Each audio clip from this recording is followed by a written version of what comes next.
Okay, the Hangout is on air. I will just check the page. We got 10 people waiting. Okay, here we go. I will drop that down and mute that. Okay, I think we're all good. I will just leave the link to this on my Facebook page so people can watch from there. And we should be good to go. Publish. Sure people are watching. It looks like it. Hello, everyone who is watching. We will get to your questions at the end. That's how this works when we do these ones, because Corey needs to go to bed at a reasonable hour, and he doesn't want to spend all the time going back and forth. Okay, tonight we are going to talk about American remakes or Hollywood remakes of Japanese films. With me is Ray from Asian Filmist. Hey, what's up, guys? Erik from Asian Movie Enthusiast. Hello. And Harris Dang from Harris Dang, I guess. Hi. This is something that we thought about doing for a while, and a lot of people get their knickers in a knot when it comes to remakes. So I just want to start this conversation off with how we all feel about remakes. So I'm going to start with you, Ray. How do you feel about remakes in general?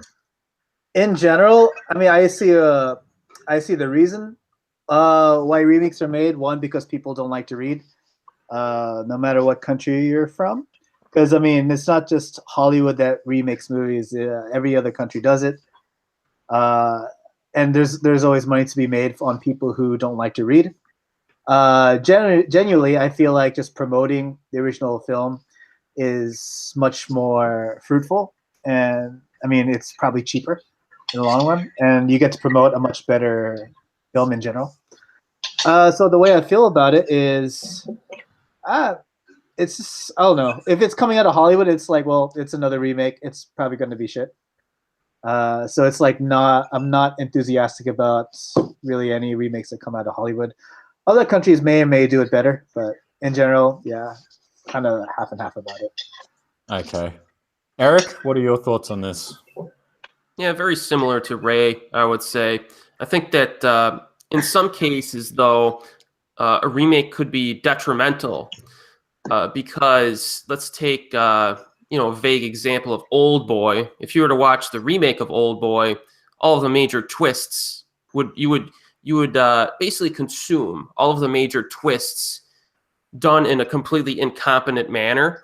So when you go and watch the original after the remake, let's say, then I think part of the experience is lost. You're not going to get that first time experience where you get those twists at their peak, form. So in some cases, I could find remakes, if you watch the remake first, to be a little bit detrimental when you're watching the original. But those are, I guess, exceptions to the general rule. But in general, yeah, I don't know. I used to get my panties in a knot like years ago, but now there's been so many of them, and a few of them have been decent. But I just I take it in stride, and sometimes it's fun to watch them try to remake a movie and fall flat on their face. So, yeah. Cool. Harris, your thoughts on this? Well, I'm a bit excuse me. I'm a bit ambivalent on it. It's some of them do work, but it's the ones that try to branch out from the original framework of the prior film. Like, for example, David Cronenberg's The Fly. Because the original one's like a campy horror, whereas the remake, the Cronenberg one, is like a tragedy. So he basically just changed the framework, changed the genre, basically. So, but the problem is that producers just want to make money, basically, and they don't want to branch out. They just want to get the audience that the original already has, and then like Ray said, the subtitles thing, that's unfortunate. People don't want to read subtitles. I mean, that's basically it, bro. Yeah. It's sad. It is sad. I think we're all on the same wavelength here. Like, they're they're a necessary evil, I think, remakes. Film studios have been doing it forever, and it's easy. You've already got a prepackaged thing, even like something like Old Boy. No matter what remake you watch, whether it's the Bollywood version or the Spike Lee version, they're just shot for shot remakes. Basically, there's not a lot of work you have to do to put into them, and it's kind of like printing money, really. It's easy for them to do it. I used to get pissed off as well. I get pissed off mainly when it's, and there will be something we'll talk about soon, something like Death Note,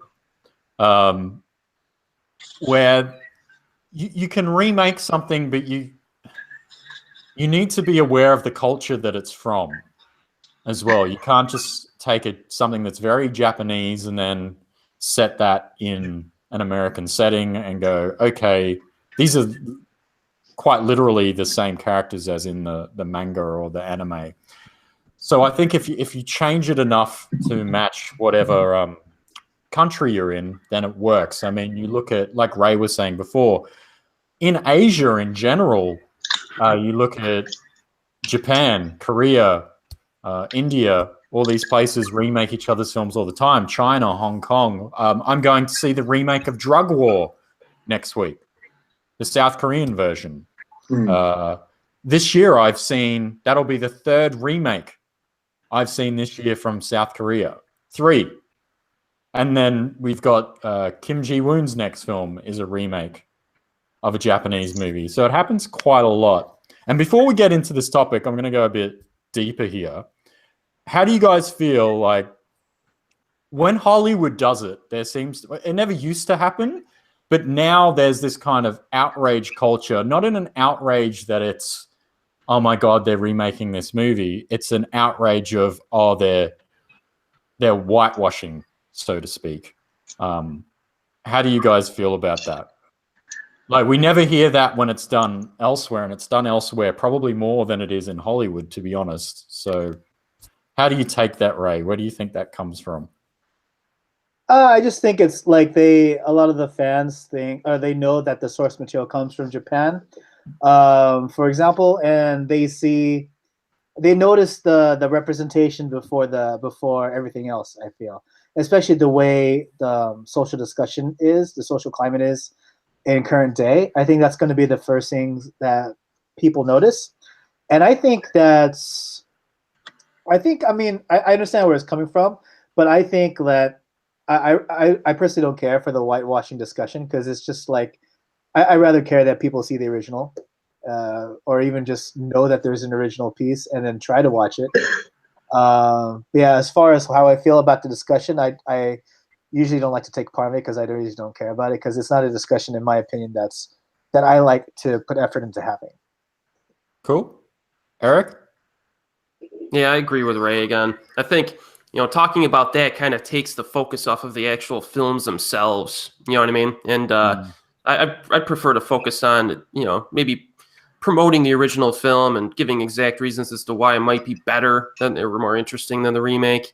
I don't know. There's just something about, the whole rage culture thing is just kind of getting on my nerves. I try not to focus on it much at all.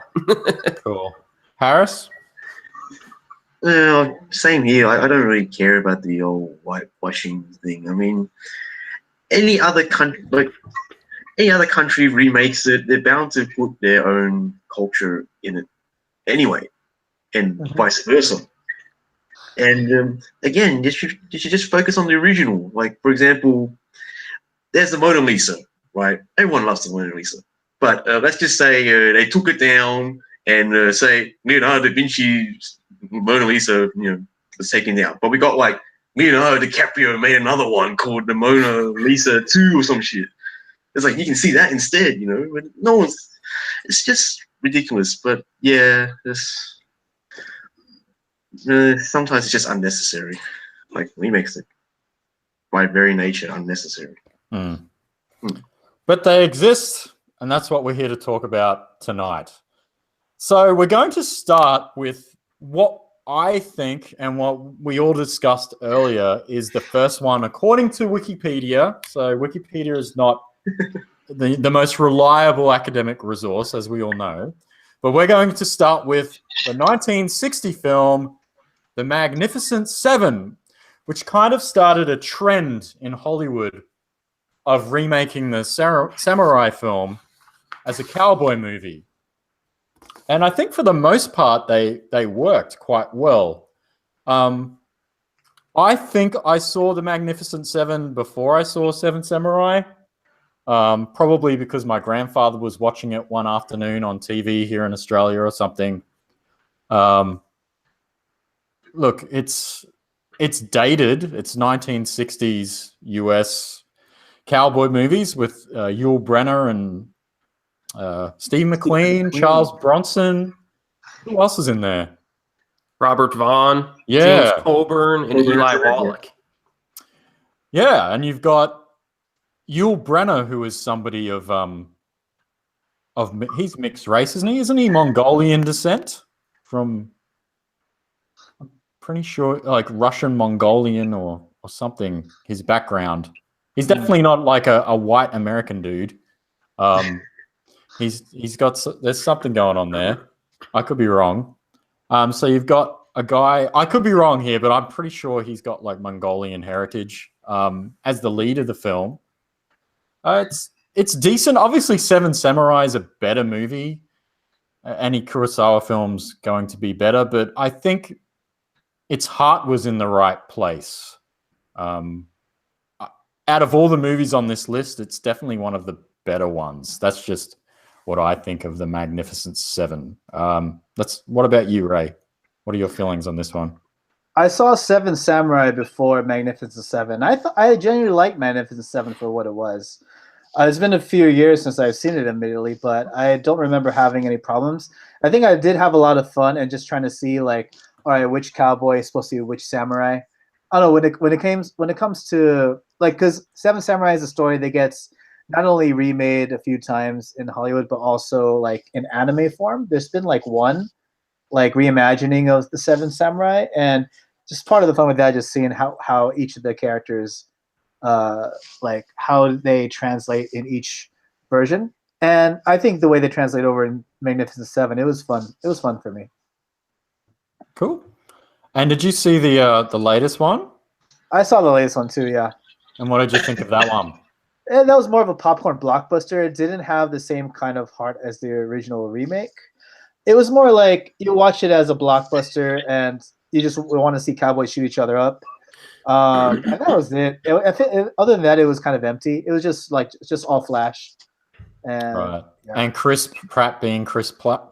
Chris Pratt being Chris Pratt, Denzel being Denzel. Yeah. And if you want to have like token, what's his name, Lee Byung-hun, like just being cool. Continually taking those shitty roles as he does in Hollywood. I don't know why he keeps doing it. He needs a new agent, man. I guess when the role calls for a token Asian guy, he's the guy to call. Because why would you cast an American guy, right? Right. Of Asian descent, when you can cast a big name South Korea, well, arguably the biggest male actor in South Korea. Mm-hmm. So, Erik, your thoughts on Magnificent Seven? Yeah, so I watched Seven Samurai maybe like 12 or 13 years ago. I watched Magnificent Seven, the 1960 film, for the first time 2 weeks ago. Oh, wow. I've always meant to watch it, and I guess this podcast kind of lit a fire under my butt to finally check it out. And I thought it was good. The basic premise, of course, is an oppressed Mexican peasant village hires 7 gunfighters to help defend their homes. Had a great cast to it, definitely. I think some of the heart of the film comes from the dialogue. I like the dialogue in this movie. It had kind of a realistic and well-written basis to it. And, the shootouts were pretty good. Nothing exceptional, but pretty good. Some of the other stuff that I kind of wished Eli Wallach had more screen time. He has like this scene at the opening, and I was all excited because I love the guy. And then he kind of disappears for an hour. I was kind of hoping they would kind of shift back to what he was doing during the film. would have helped it out a little bit. And the pacing is generally good, but it's a little slow in spots. But yeah, it's a good flick. I enjoyed it. In terms of the 2016 film, I actually saw that before the 1960 film, and yeah, it was watchable. You know, the villain was a little bit very one-dimensional, and but the action was decent. The dialogue wasn't as good. So that's my summary. Cool. And Harris, your thoughts on these two films? Can't remember Magnificent Seven the original that much, because I remember Seven Samurai a lot more. Like I remember the characters a lot better, especially Toshiro Mifune's character as Kikucho. Yeah, but as for the 1960 film, it was fine. Like the shootouts were quite good. Like it's not the Wild Bunch, but it's pretty good. It's not, I don't know. I'm not saying it's violent or anything like that, but yeah. But yeah, Magnificent Seven, like, I just remember the actors. Like, I just remember Yul Brynner, from King and I, Steve McQueen from Bullet, and, what was in it again? Oh, right. Coburn was in it, and Charles Bronson, Death Wish. Yeah, Charles Bronson. Motherfucking Charles Bronson. It just came back into my mind because of that Death Wish remake. Oh, God. Yeah, just don't watch it. Anyway, other than that, like this is Magnificent Seven was fine. It was fine, but the remake, yeah, it is a bit empty. Like I did like Ethan Hawke in it. Like he was all right. The bad guy Peter Sarsgaard. Yeah, he's just playing like a typical bad guy, just like in like Green Lantern and everything. It's just the same thing. Right. And who's the actress in it? Oh, Haley Bennett. That's right. Yeah, the one that basically leads the villages. Like she's all right. The Jennifer Lawrence lookalike. She looks a lot like her. Yeah, seriously, search it up. She looks exactly like her. Yeah. Cool. Yep. All right, so let's move on to We're gonna go. I'm just gonna go through these alphabetically now. Apartment 1303 3D, a remake of the 2007 Japanese film of the same name without the 3D at the end. The Japanese film is very average, maybe less than average in my opinion. I think it's a watchable horror film, but I think it was like on the back end of that kind of J horror boom of the 2000s, and it doesn't really offer anything new. It's by the book. Once you watch it, you forget it. The American version, which stars Mishka Barton, remember her from the OC? Oh yeah, of course. Oh yeah.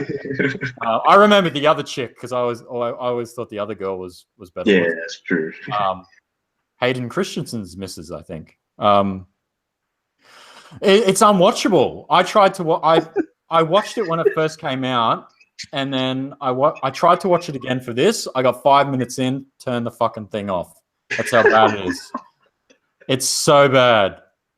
It's terrible. Erik, you've seen this one, right? You've seen both? Yeah. Yeah. All right. I'll let you take the mic because I can't do it for this one. No, there's a lot of people that have not seen this film, this remake. And like you said, the original film is mediocre. You know what I mean? I like the actresses in it and stuff, but it just very cliched and just didn't really work too well for me. So usually, the film that you're adapting or remaking is usually pretty solid, and then the remake turns out to be crap. But when you adapt a film that wasn't even that good to begin with, what you get here, and people need to understand this if you have not seen this movie is historic in how awful it is. Mm-hmm. Like I know a lot of people talk about, remakes are terrible, and a lot of them are. This is on a whole other level. And I warned you people about this, like in one of our previous podcasts. And yeah, Apartment 1303, it has, you get Rebecca De Mornay, who is at her worst in this, by the way. Oh. And, the other actress, Julian Michelle, one of the worst performances of the last 20 years. Dialogue is abysmal. Wow, everything's lazy. Unintentionally funny. It's really everything oh, man. Yeah, I don't even know how much. If you sit through this movie, you deserve to take yourself out to dinner and have a nice meal. That's all I'll say.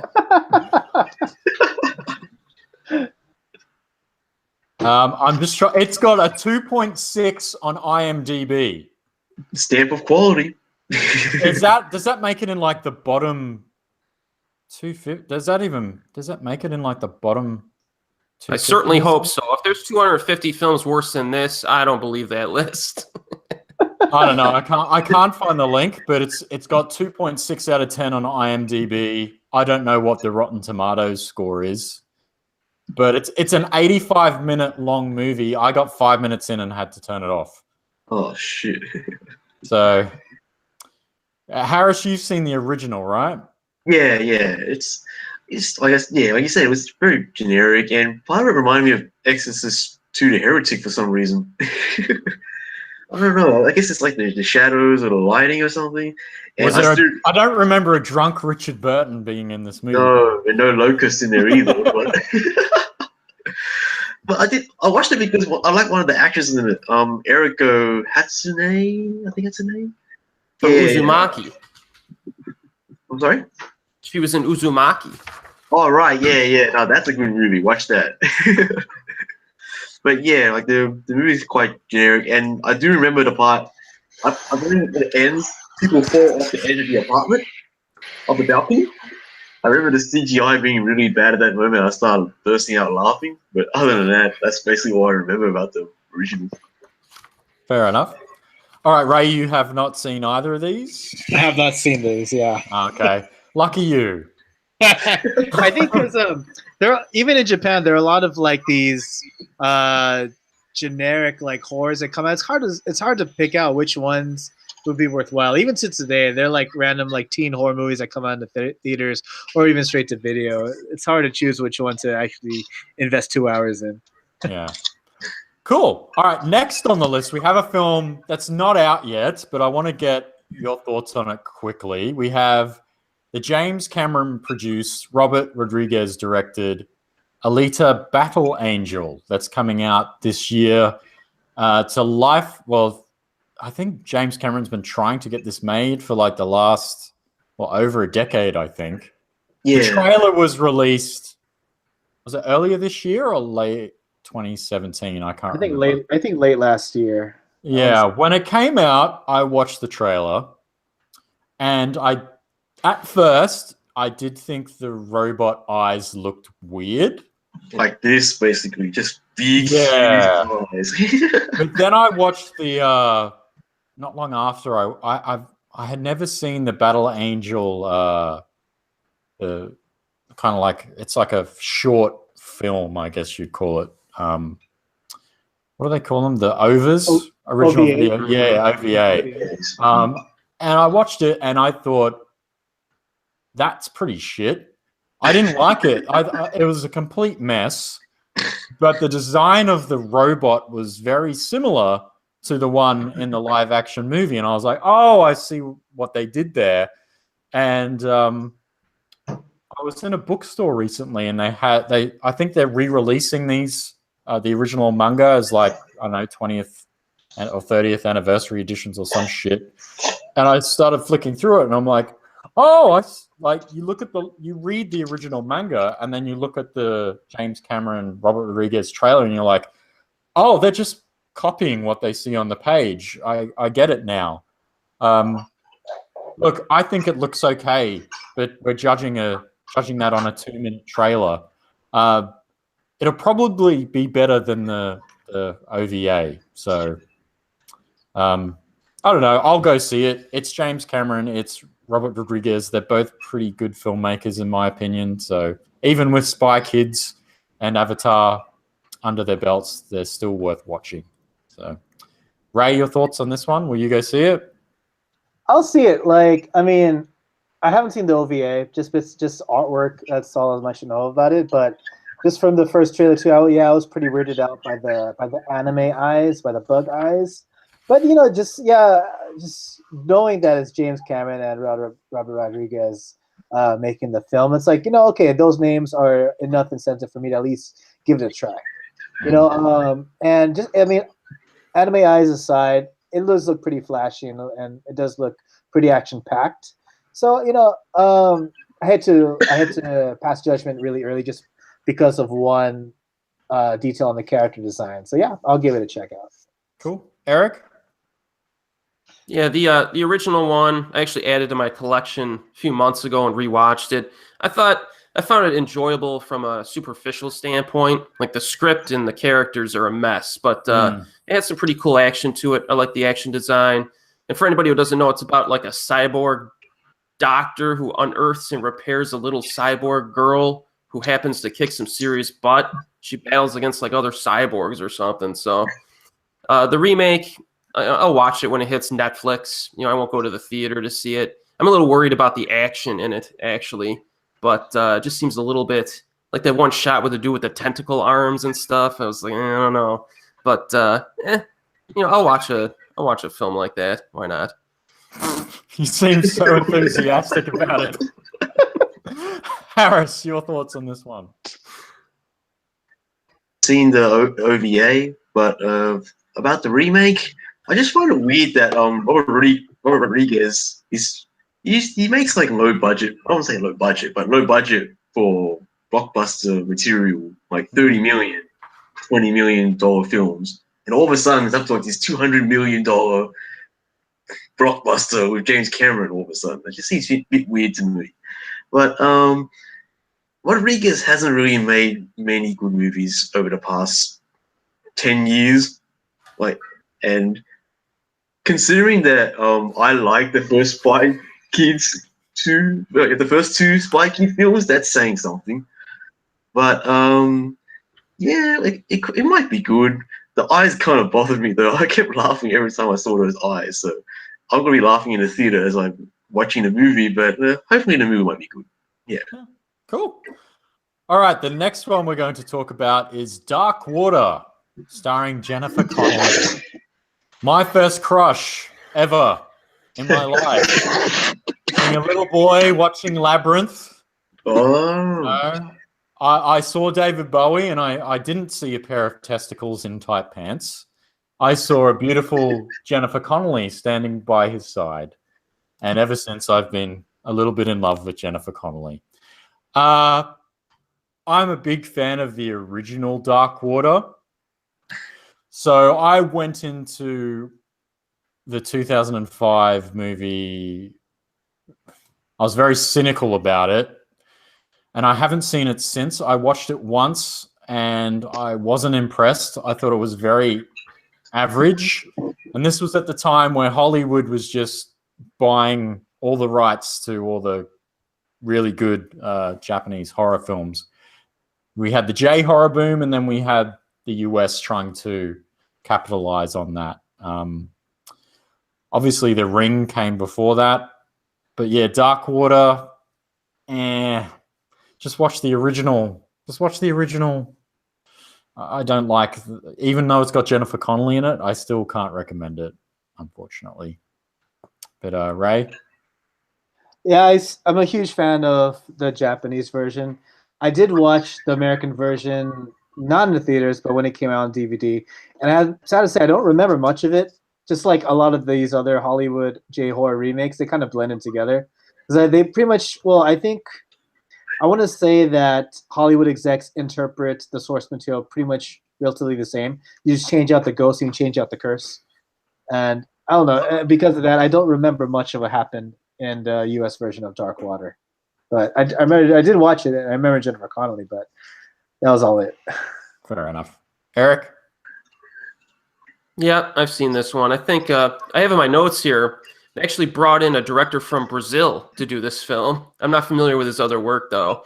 Yeah, I remember it basically being the same as how Corey described it, very kind of bland and forgettable. I think the problem, I have in my notes here, but I don't remember the details, that there were certain script writing changes that were a problem for me, but I don't remember what they were.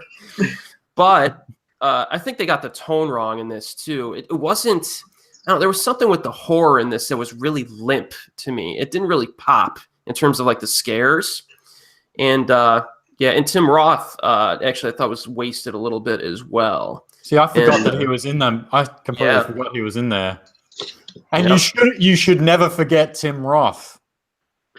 Nope. No, you should never forget him in anything. He should be the most memorable thing about any movie he's in. But and the original film also, remember, it was kind of a horror film with a heart, and it really nailed like the stress of raising a child and going through a divorce. It was almost like the horror version of Kramer versus Kramer with Dustin Hoffman. So yeah, it was good, the original. Yeah. Harris, do you remember the 2005 remake? I do. I remember John C. Reilly as the guy that rents out the apartment, and he was quite funny. And I do remember Tim Roth. I remember he has like that office in his car, like he's a lawyer, so he doesn't have like an office in his room. He has it in his car.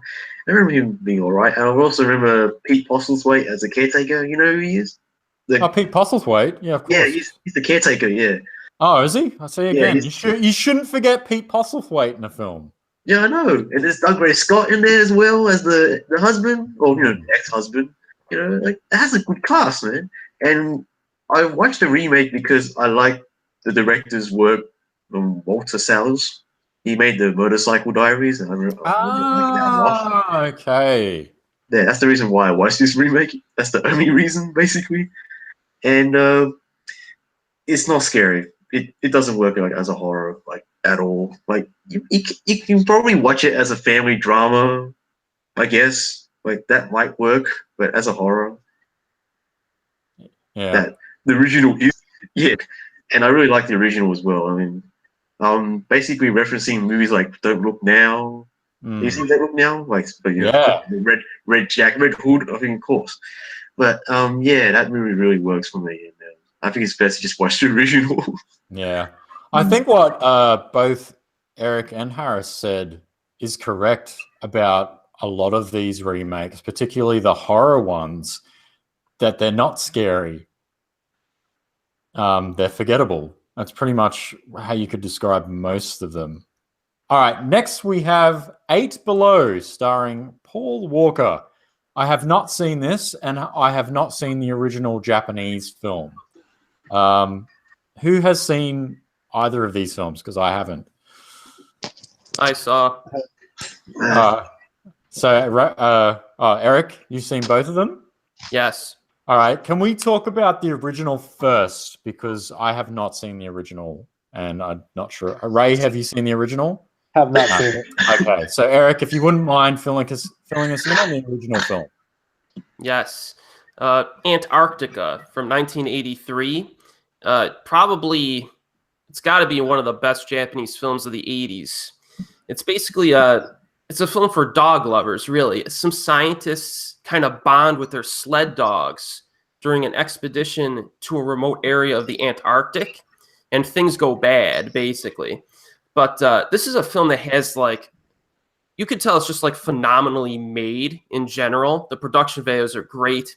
And the cool thing about it is that it feels like a documentary, because the dogs at one point are separated from the humans, and you follow the dogs as they're trying to, like, survive in the Antarctic. So it's really a great flick. It's slow paced, but some fantastic imagery, if you can imagine. And the second half focuses on how they survive, like, those brutal conditions. So yeah, I highly recommend Antarctica. Not exactly easy to find, I don't think. And yeah, but it's definitely worth watching if you get your hands on it. And then the remake I just watched a few weeks ago in preparation for this podcast, 8 Below, starring our good friend Paul Walker in this. And it's the thing that, obviously this film, I will say, is not bad. It's pretty good, I think, for a remake. The difference, though, is that it's a lot less like a documentary, as you might expect, because, you don't want the pacing to be that slow for mainstream audiences. So they focus more on Paul Walker, less on the dogs, when they're by themselves in the story. But, Paul Walker does a pretty good job in the role. He's convincing as like a guide who kind of knows what he's doing up there. There is some forced humor in the remake that I don't understand why they're trying to maintain your attention, but didn't really work. And yeah, there's a kind of a generic action scene with a CGI mutant seal at one point that I thought was but yeah, I thought 8 Below was pretty good, and it's directed by Frank Marshall, who's an incredibly successful producer. He produced like the Indiana Jones films, Back to the Future. Gremlins. And he directed another few films in addition to this, like Arachnophobia. But yeah, I don't mind this remake. It's pretty Didn't good. he make Congo?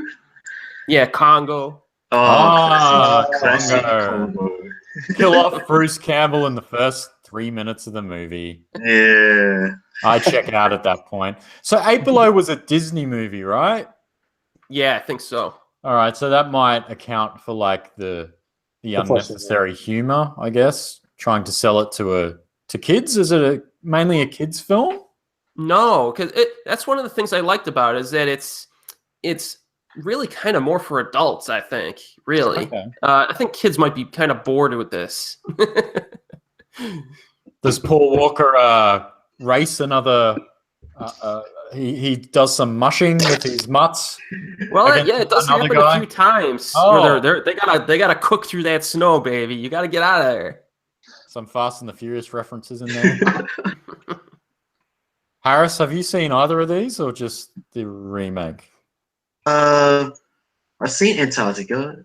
It is very good, and I just realized that Vangelis did the score.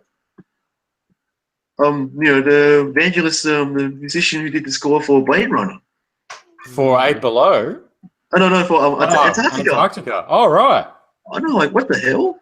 I'm just looking at it right now. I'm like, damn, he did the score for that. I'm like, oh, I didn't realize. But yeah, Eric's right. It is like a documentary, and it's 2.5 hours, man. So it takes its time. And in comparison to the remake is a lot more sanitized. And like, say like Antarctica, it was 15 dogs, whereas 8 Below is 8. So that basically just tells you how different the films are. And I remember Jason Biggs in the 8 Below, clearly there for comic relief, if you could say that. I hope he didn't do what he did to that pie to one of those dogs. Mhm. You mean the 7 dogs that didn't make it into the remake? I was kidding. But yeah, that seal part in 8 Below, Yeah. that was there's nothing like that in Antarctica. Nothing like that at all. But yeah, Antarctica is really good, and it's got the late Ken Takakura. I mean, cool, badass actor. I'm surprised I saw him in this, but yeah, it was quite cool. And yeah, Antarctica is quite good. 8 Below is not terrible, but it's fine. Okay. As far as these, like, this list goes of remakes, is it one of the better ones? Yeah, I think so. Yeah, that's true. I can agree with that. Wow. So the Paul Walker Disney kids film is one of the best movies on the list. Okay. From the director of Congo. Yeah. Wow. And Alive. Did you make Alive? Oh, Yeah. did he make it live? All right, next on the list, 2017. Earlier on in the podcast, we spoke about the whole whitewashing debacle and the outrage, and I think that was all Ghost in the Shell, people. Ghost in the Shell, the Scarlett Johansson film that came out last year, live action version of, I don't know if it's a live action version of the manga or the anime.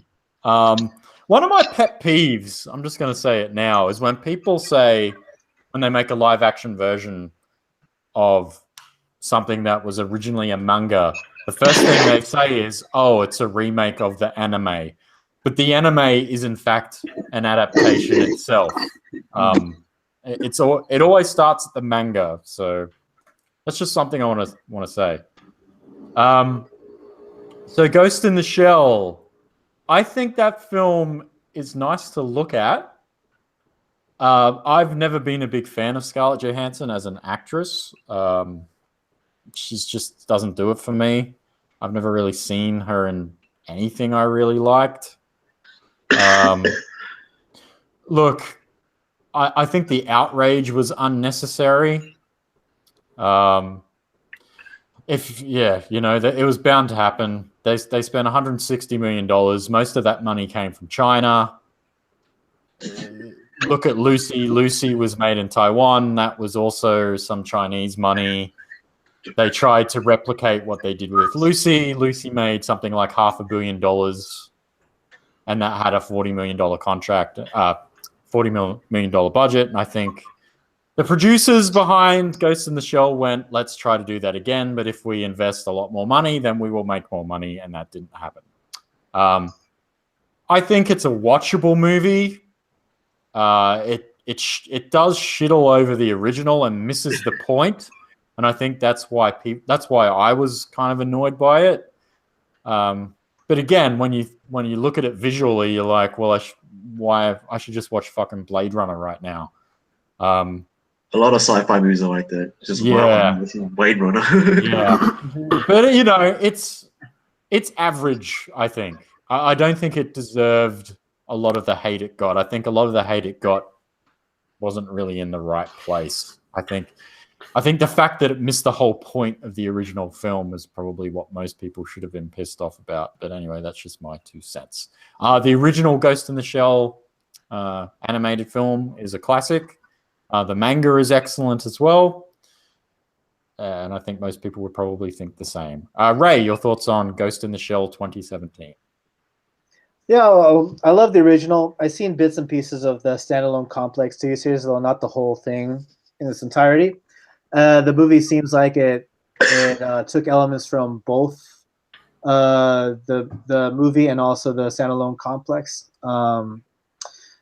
Yeah, I thought it was watchable. Like, I didn't think it, same as you, Corey, I don't think it deserved all the hate that it got. It didn't deserve all the hate that it got. But at the same time, I thought that the producers kind of like, how do you say, like towards the ending, they made a decision that was kind of, was very risky. Like, I was fine with like, with ScarJo as a major, you know, whatever. It's an adaptation, right? But then they're like, oh, actually, I'm really a Japanese girl. It's Yeah. like, okay, all right. Spoiler alert. No, fuck it. Who cares? Yeah. That was the dumbest part of the movie. Yeah, it's like, all right. That was like, okay, it would have been okay, but okay, you just added fuel to the fire. Yeah. And I don't understand, like, why you would do that. Like, that was completely, you didn't have to do that. That was completely unnecessary. But again, Ray, I think a lot of the people that were being outraged about it, they weren't outraged about that. No, they were outraged before that. Yeah. They were before that even happened. And then, so that's why it was kind of like, okay, you know, with this whole discussion, you're going to keep that part in the movie. It's like, I don't know. They should have rethought it. I think, see, I'm trying to think of what the producers are trying to think. I think they were trying to give homage to the source material. Like, oh yeah, it's from a Japanese story, so we're gonna give our homage by making our character really Japanese. I'm like, oh no, that's not the right thing to do. Yeah, that's when you cast a Japanese actress in the role. If you're gonna keep that in there, then you can't use the excuse of, oh, there are no Japanese actresses big enough, because we know that's bullshit. Right. Because there are. Yeah. You want to say anything else, Ray? Oh yeah, I mean, visually, like, I mean, it's just a visual blockbuster. I think, yeah, it missed a lot of points from the original source. Like, it didn't dive too much into what made the original animated movie so compelling. It was just it just stopped at it visually. Yeah, that's it. Erik. Yeah, I think. Well, I guess one of my biggest problems with this film is that I think ScarJo is just an awful actress. I just cannot stand her. She is just freaking awful, and I don't know how people pay money to watch her in a freaking cinema. You know, she's fine. She's fine as long as she doesn't open her mouth. Once her line deliveries are just absolutely brutal. She just can't get out of line. And I've seen some of her like critically acclaimed performances too, and she sucks in those too. So I don't know. I like what? Which ones? There was like Under the Skin or something. She had like no emotion in that. You didn't like a Sofia Coppola Goes to Japan movie?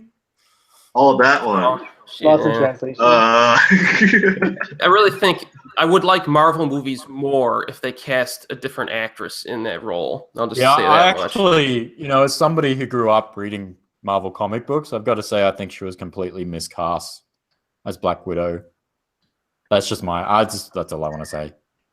They had But, originally cast Emily Blunt for that You role. think you should grow into it, but no. Man, that felt really good to say that.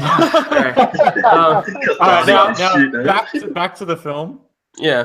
I think just thinking about this now, what I think they should have done is they should have adapted the anime television series, Standalone Complex, or maybe probably Gig One or something like that. And I think maybe some of the ideas do come in there, but like that, the tone of the television series is lighter than the anime films. And I think that would have been pretty cool to have it be like more of a fun sci-fi action flick. You could have some Tachikoma robots running around and some cool action.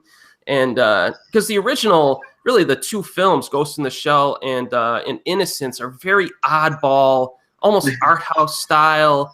And I rewatched them a few months ago. They're very kind of slow and like weird. So I think they really could have done it would have been better if they adapted the TV show, which was a little bit more mainstream. And then, basically, yeah, the visuals are good in the remake, but it's kind of it feels lethargic and monotonous in how it's presented. It's just kind of boring. So those are my thoughts. Cool. Harris? The remake is boring. I just found it boring. Like, the visuals, they look good, but they don't add anything like thematically. It's just there. It's just a shell. There's nothing in it, but it's just a shell. And Scarlett Johansson, yeah, she got nothing. I mean, I'm a guy that likes Lucy. I think I mentioned this before. But Yes, you have. yeah, and I said I like Under the Skin. So it's clearly those people, the filmmakers saw Lucy, that made a lot of money. We saw Under the Skin, that won a lot of awards or whatever. We make Ghost in the Shell. That seemed to be the best thing to do after. But yeah, it wasn't that good. And yes, Takeshi Kitano is in the film, and he does the Takeshi Kitano performance where he basically just. They even borrow shots from films that he's made himself, like where he's standing there with the gun. Oh yeah. We've seen that in most of his movies. It's like, did he direct those scenes himself?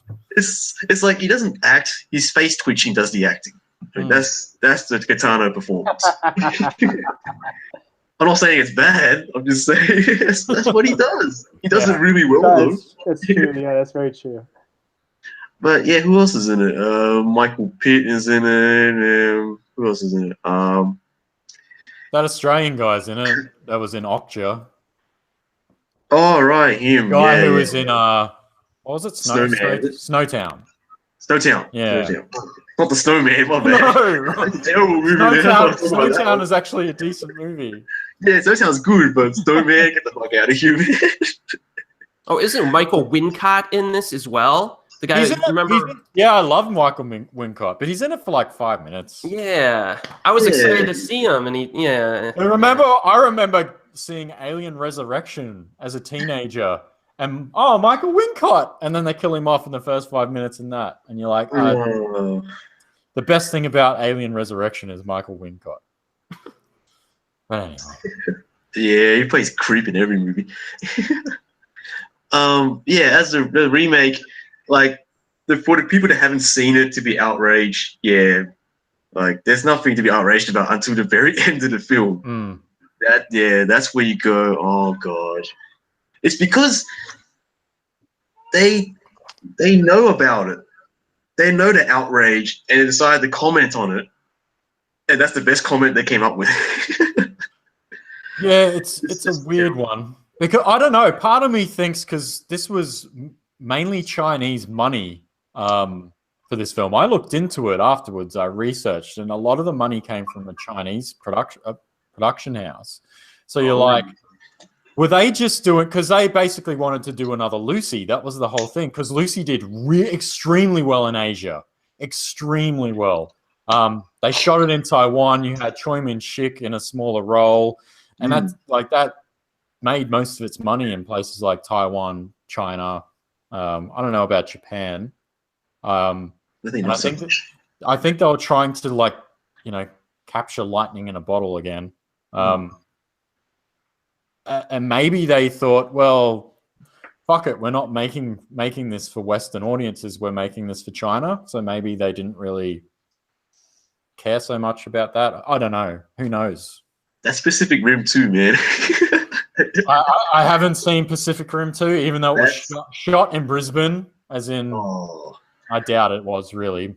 Let's not hurt Ray's feelings here, because Ray is very excited for this Pacific Rim 2. I didn't even catch it in the cinema, guys. I was, just because I'm a big fan of those kind of giant monsters and robots wrecking shit up without making no, you get that. It's just that the China influence, like the smell is so strong. You got to open the door and let the whiff out, man. It's really strong. It's Legendary Pictures. Like they're a Chinese company, so all their movies now are just going anything with legendary logo. It's gonna be aimed at China. Everything. All right. Next, speaking of Legendary Pictures, but we'll come back to Legendary. We have 1998. What happened in 1998? Well, Puff Daddy and Jimmy Page collaborated on a song, one of the greatest rock songs of all time. I will say this: the Godzilla soundtrack is one of the best soundtracks of the 90s. I owned it on CD. I listened to the shit out of that. It's got like, who have we got? You got Puff Daddy and Jimmy Page. That song, I actually don't mind it. Puff Daddy did some stuff with the strings. He changed some of the strings. And it actually, I hate to say this, and I'm disgusted because I'm such a big Led Zeppelin fan, it actually sounds a little bit better than the original one. You've got the Wallflowers. Who else was on that soundtrack? Was it like Rage Against the Machine, Foo Fighters, I think Silverchair? It was huge. It was a great soundtrack. But the movie, however, Roland Emmerich's Godzilla, that's a big pile of fish. A big pile of stinky fish. Starring the most charismatic actor of all time, Matthew Broderick. Woo! Oh, he was. Godzilla 1998 is dog shit. That's my review of it. Ray, Godzilla 98. Speaking of giant monster wrecking shit, I don't know. I think when I watched this in the theaters opening weekend, I remember being so disappointed.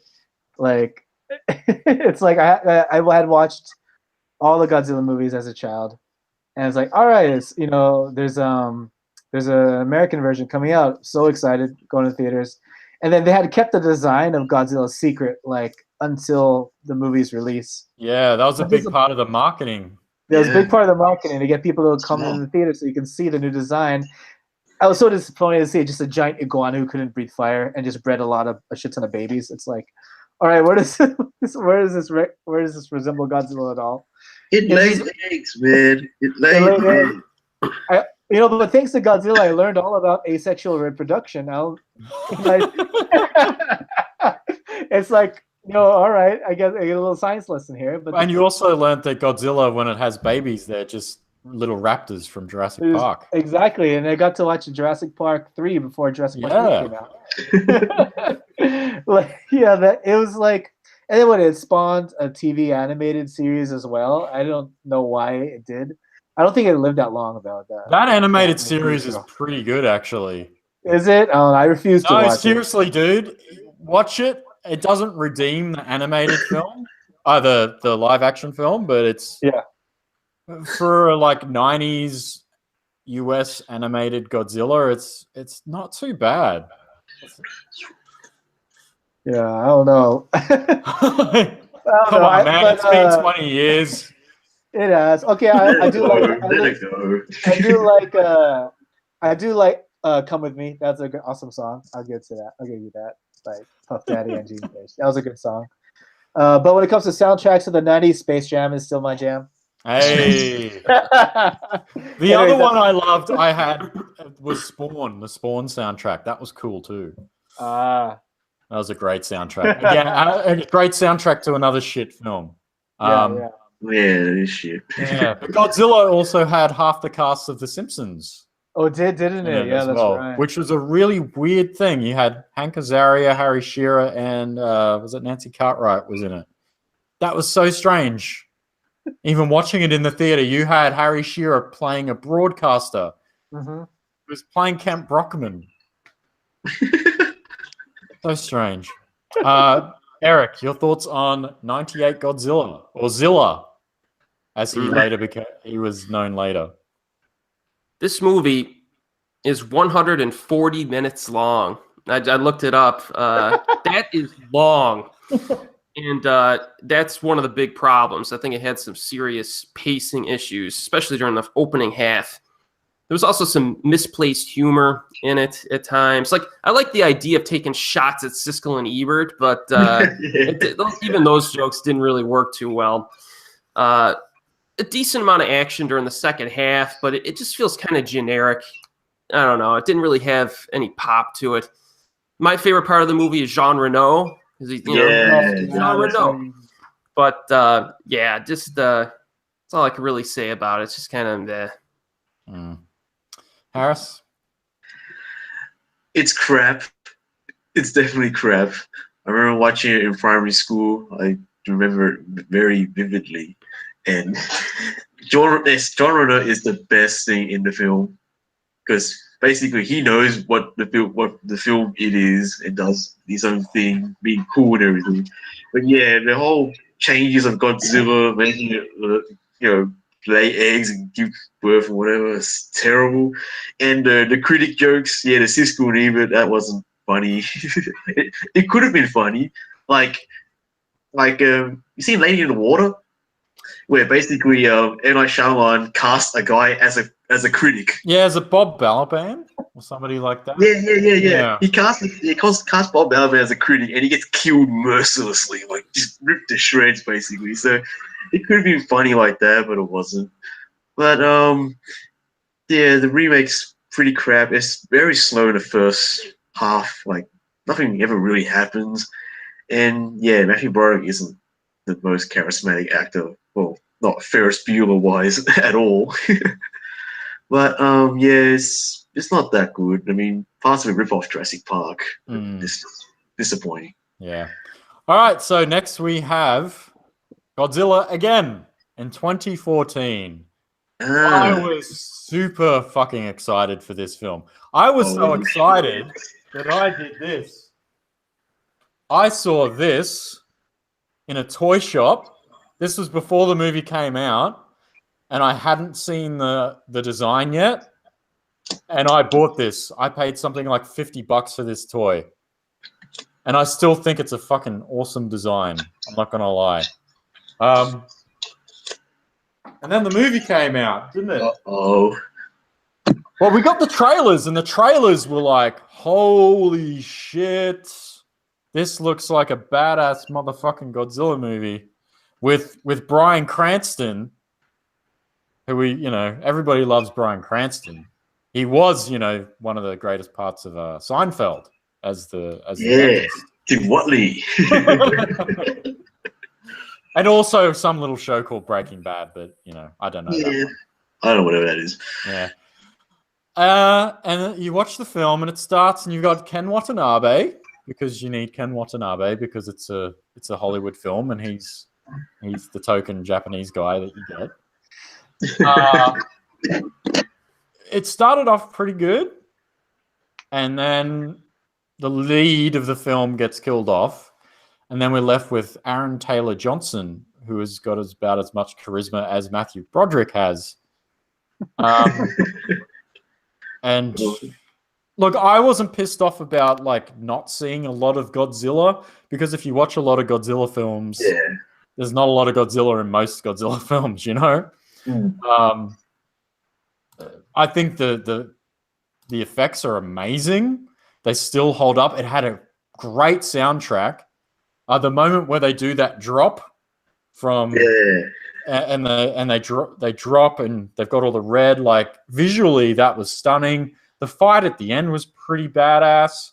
I was in a cinema and it was full, and when Godzilla rips open is it Muto? Is that what they call it? He breathes down. Yeah. Everybody fucking cheered. Probably because we were like, oh my god, something's happening in this movie. But I don't hate the 2014 Godzilla. I love all the Godzilla stuff in that film. I kind of just wish I got a Bryan Cranston, Ken Watanabe movie where they teamed up to take on Godzilla.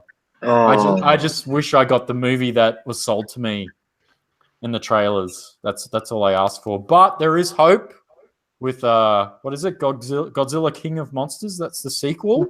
Yeah. Directed by, is it Michael Dougherty? Is that his name? Yeah, the guy who made Trick or Treat. Trick or Treat, and he also made a fantastic Christmas film. Krampus. Krampus. Yeah. Is a fantastic film. So I really love Trick or Treat. That's one of my favorite horror anthologies and one of my favorite Halloween movies. It's a go-to. And I absolutely love Krampus. So I think he is the guy to go to. And I think they probably have learnt their lesson. Fingers crossed that the next American Godzilla will redeem the last one. But I don't hate that movie. I actually think there's some good stuff in there. Ray, you're a massive kaiju guy. Yeah. One thing I want to add about the 90s Godzilla before I continue is it was actually pretty influential with Japanese Godzilla, and I'll tell you why. One thing they did with the original Godzilla series, like after Terror of Mechagodzilla, they took a 10-year hiatus to renew interest in the brand when they came back with Godzilla 1985 or Godzilla, was it Returns? I think it was called in the West. And then they were after Godzilla versus the Destroyer, they were going to go on another hiatus, and that's when 90s Godzilla came out. And so after the fan outcry, they're like, okay, we can't take a hiatus, leaving it like that. So they continued. They came back with Godzilla 2000 like the next year. And this movie, the 2000, what was it? 2000 and I think it's 14. Yeah. It kind of had a pretty good timing when it came out almost 10 years after Godzilla Final War. So it almost marked the end of that another 10-year hiatus that they were doing with the franchise. And because it's been 10 years since I had seen a Godzilla movie, I was really excited to see this in the theater. The official Japanese release was like a month later. So what I did, where I used to live, there was a Navy base there that had Godzilla playing on proper opening weekend there. So I bugged one of my sailor friends to just let me watch it. I need to watch this on opening weekend, and I got to see it. And yeah, I agree. I wanted a Bryan Cranston movie. I didn't want a Quicksilver and Scarlet Witch movie again. Yeah, you want to kick ass. Yeah, it's like, yeah, I don't know, it seemed like Bryan Cranston and Ken Watanabe would have been a dream team. But other than that, yeah, I like the monster fights as sparse as they were. And one thing I read about the upcoming like Legendary and Toho agreement is that there aren't, if you notice, there's all this talk about this MonsterVerse or whatever with King Kong, like that Kong Skull Island. Then they're gonna have Godzilla King of Monsters, and then Godzilla versus Kong. But because of the current agreement right now, there aren't any movies beyond Godzilla versus King Kong because there is no contract there. So they're not sure if if Toho is going to give them the rights to the characters beyond what's going to come after Godzilla versus Kong. Right. Well, I read an article the other day. Apparently Toho, it was some executive at Toho came out and made a statement because they were asked about Shin Godzilla 2. They're not making Shin Godzilla 2. They're not, That's not happening. They're going to create their own MonsterVerse. But my first thought was, you've been doing that since fucking 1954. Yeah. What are you talking about? I think you were the guys you didn't start that. Universal did, yeah.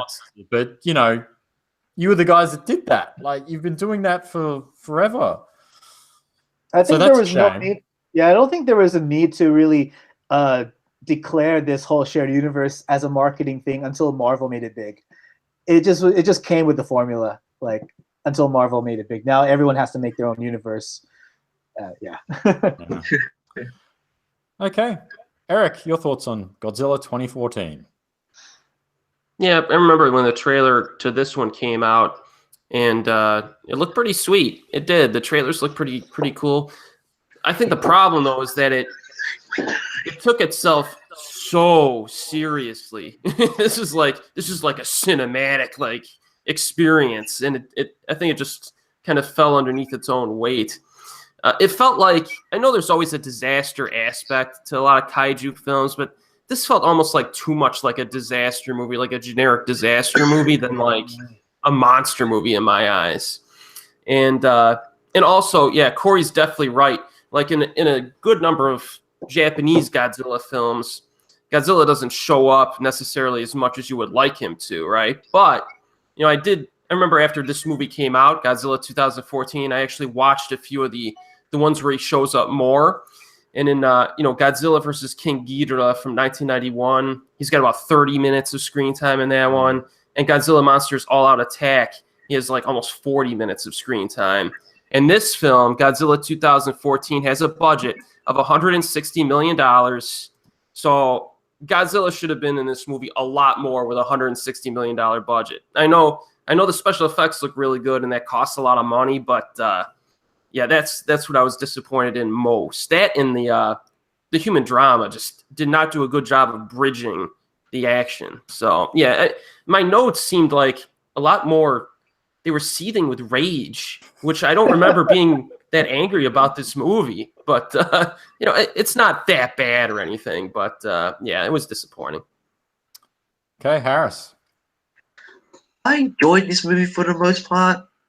And yeah, like you guys said, there isn't a lot of Godzilla in it, but the early films are like that, so I don't see why this should be any different. Bryan Cranston, his early exit was to be disappointing. Like the cast is great though. I mean, Juliette Binoche is in this movie, and she had an earlier exit than Bryan Cranston did. I was like, what already? I was just enjoying your presence, and then she's gone. But yeah, and Aaron Taylor Johnson, yeah, he's not charismatic. I mean, he's good in other movies, like Kick-Ass, like one movie. That's the only movie I can think of. Oh, the Nocturnal Animals. Oh yeah, he was okay in that. Nowhere. I'll give you that one. Yeah, it's a Nowhere Boy. Yeah, Nowhere Boy. Yeah. Yeah, he's good in those. It's just this isn't, the characters aren't much. None of the characters are much. But again, like other Godzilla movies, does anyone remember any other characters in other Godzilla movies? But the difference in those movies, though, is that some of them are so stupid that they're fun to watch in between the action because they're so dumb. This movie took itself so seriously. It was like, like Sally Hawkins is in this movie. Like Shape of Water.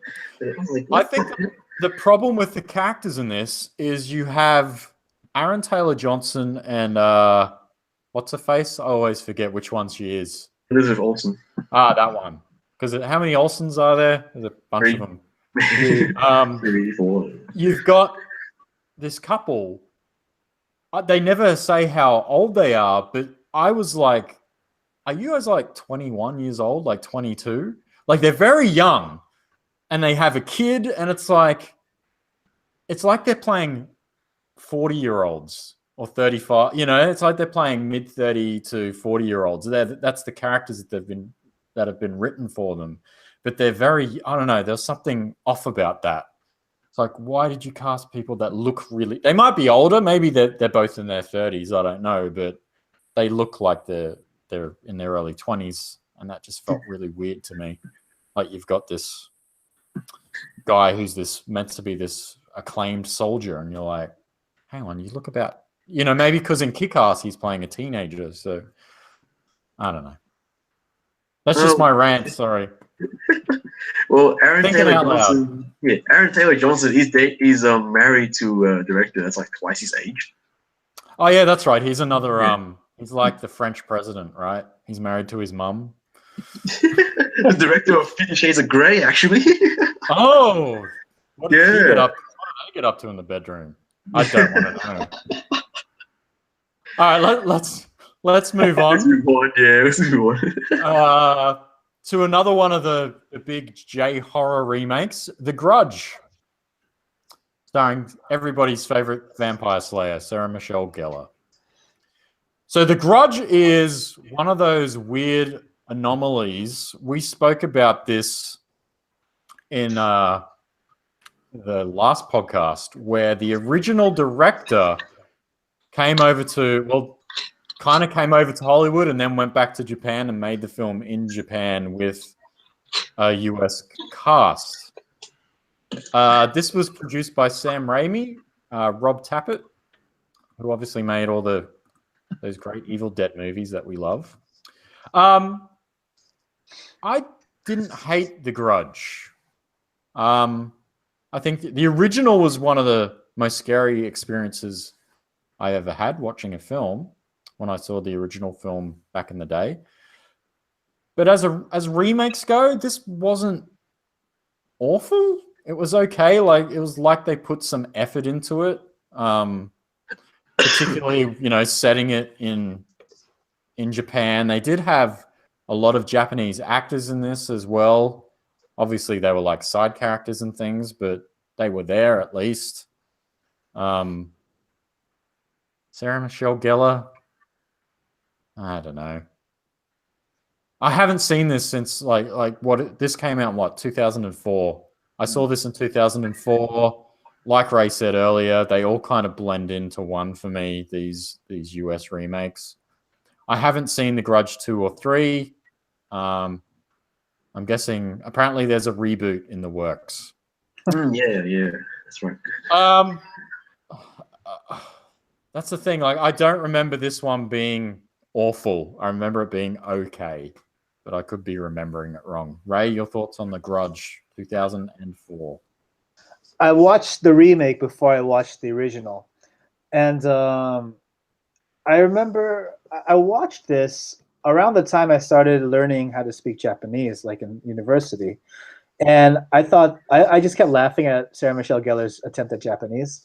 I like Sarah Michelle Gellar for being Buffy and all that, but I genuinely liked it. Like, it scared the crap out of me because I had like this type of horror I wasn't really used to.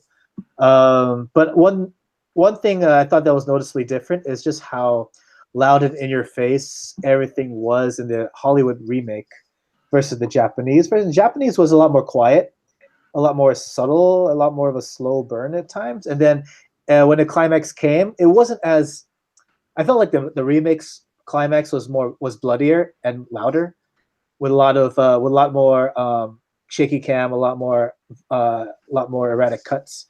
But I think for the most part, it preserves, I guess, the respect for the culture. I mean, granted, it's placed in Japan, but it reserved a lot of the respect of the culture in the original. That's what I appreciated about it. But yeah, I genuinely like the remake of The Grudge. Erik? Yeah, I'm a pretty big fan, actually, of the Ju-On franchise in Japan. I like it more than the Ring franchise. Excuse me, overall. And I think, the remake did a pretty good job of just kind of bringing it over.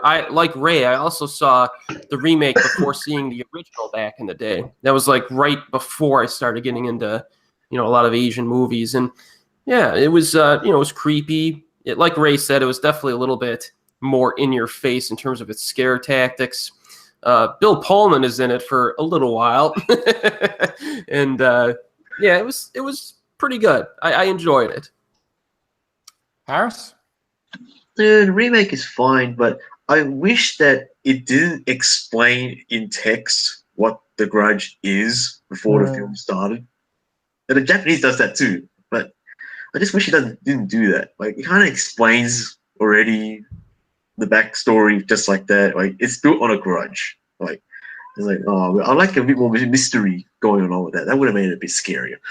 But yeah, as with remakes, twice the sound effects, twice the budget, twice the, everything has to be louder, more overstated. And I didn't like the ending of the remake. It's maybe because it tries to tie everything up. Considering how non-linear the story is, it doesn't tell a story straight at all. It's basically like, oh, from this person and from that person and from this person, and then tie it all up in the end. Like, here, in the original, it doesn't tie up. You have to watch the second one, and then the plot holes in the first one fill up. Whereas if you were to watch the sequel to the remake, it's just a rehash. It's not a continuance much at all.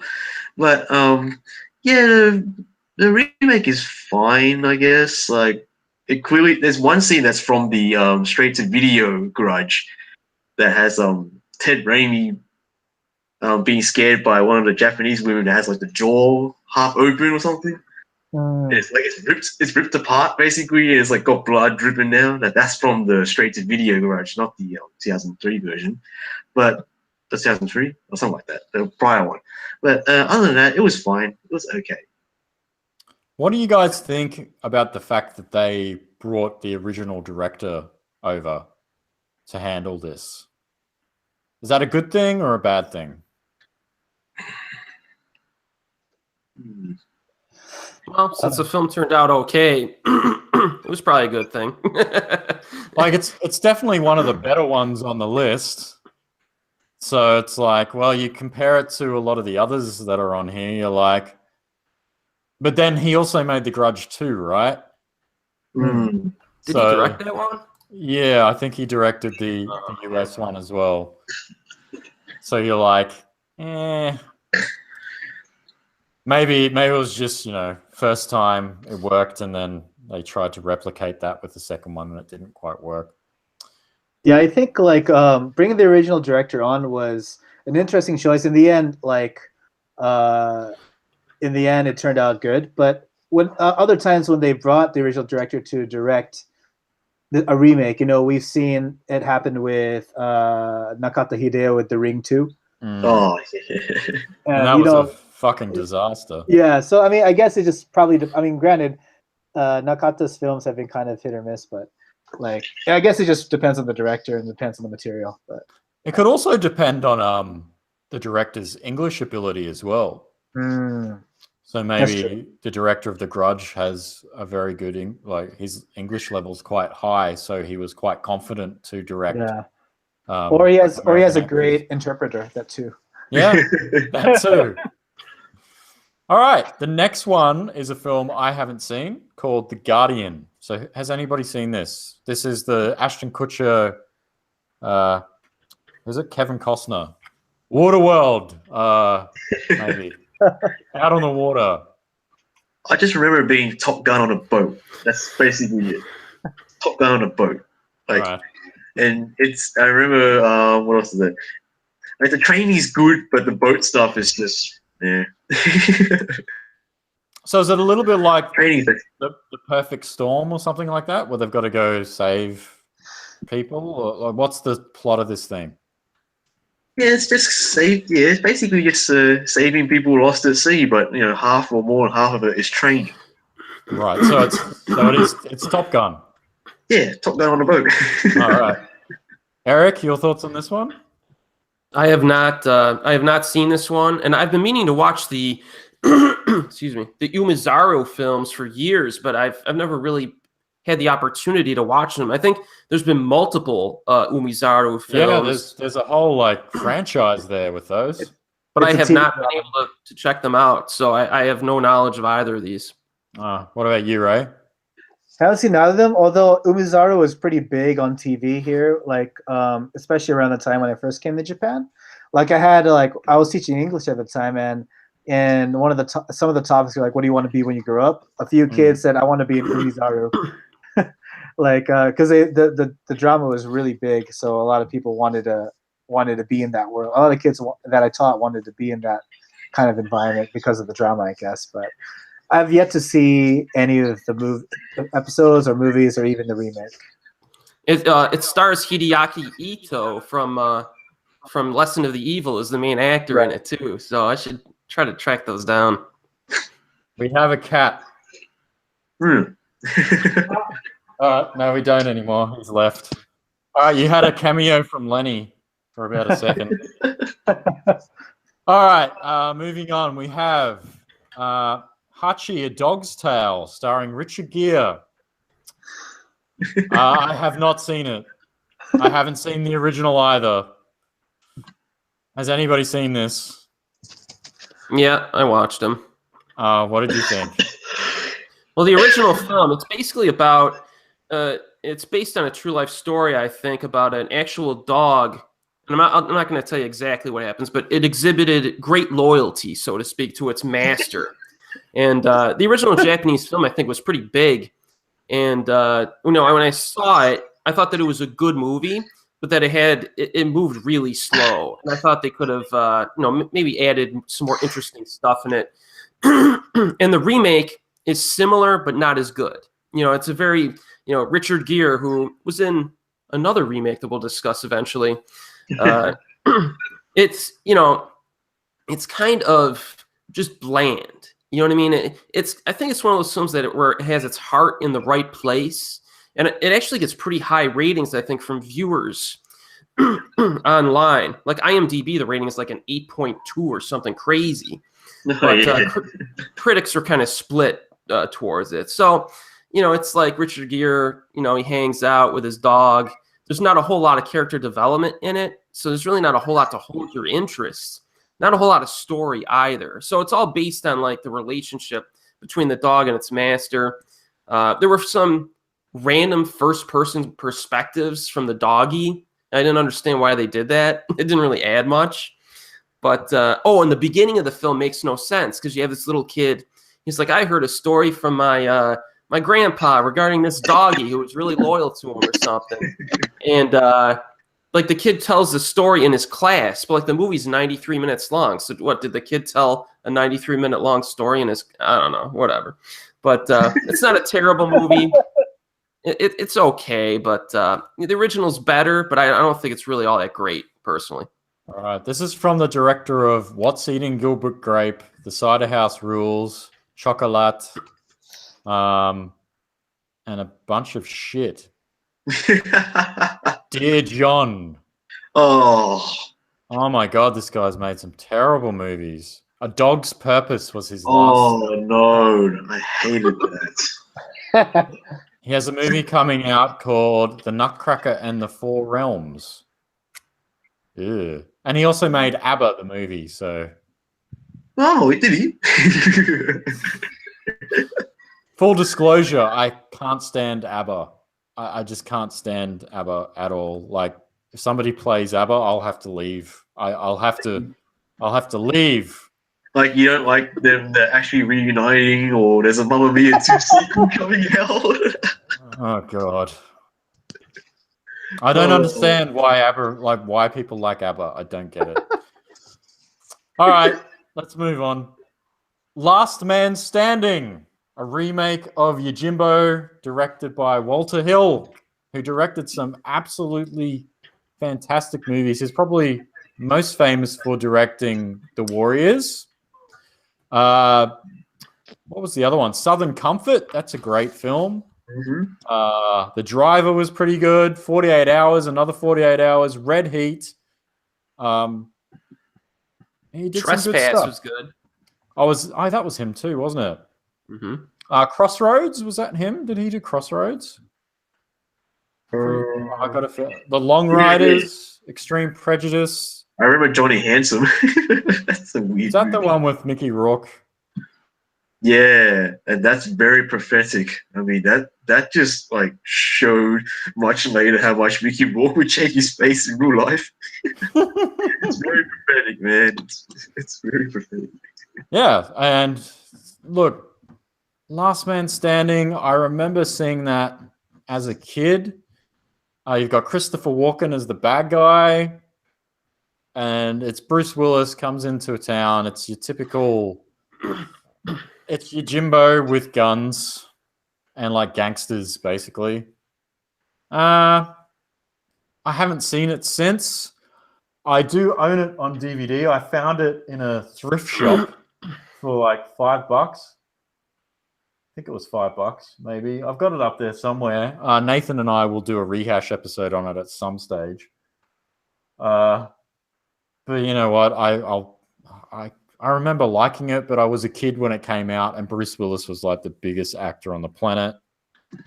And I just remember a scene where Bruce Willis was fucking a woman on the bed, and he continued to fuck her while he was like shooting guys or something. clearly inspiration for other movies. Yeah. Yeah. I think that happened. I could be wrong. It did, yeah, it did. Yeah. But Last Man Standing, honestly, I don't really remember a lot of it, so I can't say. It's Walter Hill, so there's probably some decent action in there. But Ray, your thoughts on Last Man Standing? I watched Yojimbo way back when, but I watched Last Man Standing relatively recently for this podcast, and I liked it. Like it was Yojimbo with guns, but with a lot more film noir elements, and John Woo with the double-fisted guns. Yeah, Christopher Walken in a very very scratchy voice, but I see like it crafted the story almost almost to a T, like translating like the original samurai story to a western. And I thought they did a great job with it. I genuinely enjoyed it. The action sequences are cool. Bruce Willis is being Bruce Willis in the Bruce Willis form that I know and love. Yeah, I genuinely liked it. Cool.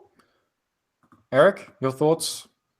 Haven't seen this movie in like 20 years. Yeah. I remember thinking it was pretty good, so didn't have time to watch it recently. So I looked at some YouTube clips and like montages just to refresh my memory, and it didn't really bring back good memories. it was like just the way it was shot. Maybe it was the YouTube video though, but it seemed like really hazy and like bland in its cinematography.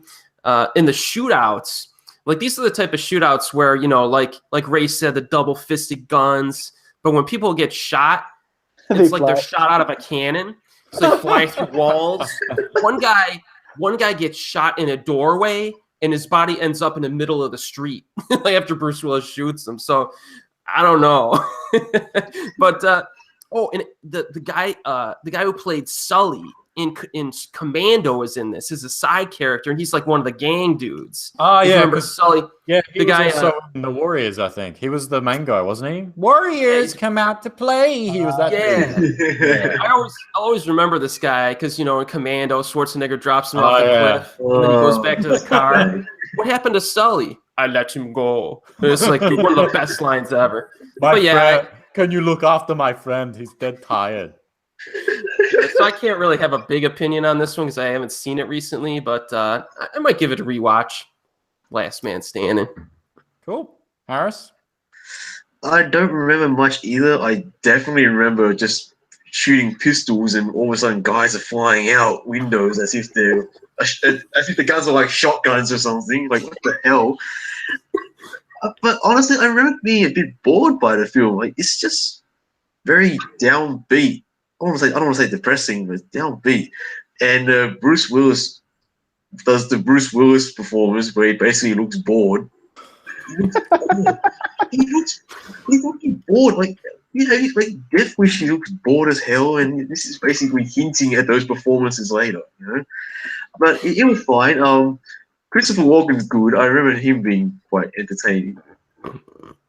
And he hasn't done the typical Christopher Walken performance where he pulls his pants high and starts dancing a little bit. I mean, that's what he does now. He does that now. You know? But yeah, Bruce Dern is in this movie. I forgot about that. Oh. Yeah, Bruce Dern. Yeah, I remember him being quite good. And yeah, the movie's fine. Like I preferred earlier Walter Hill movies, but yeah, it's pretty good. Okay, cool.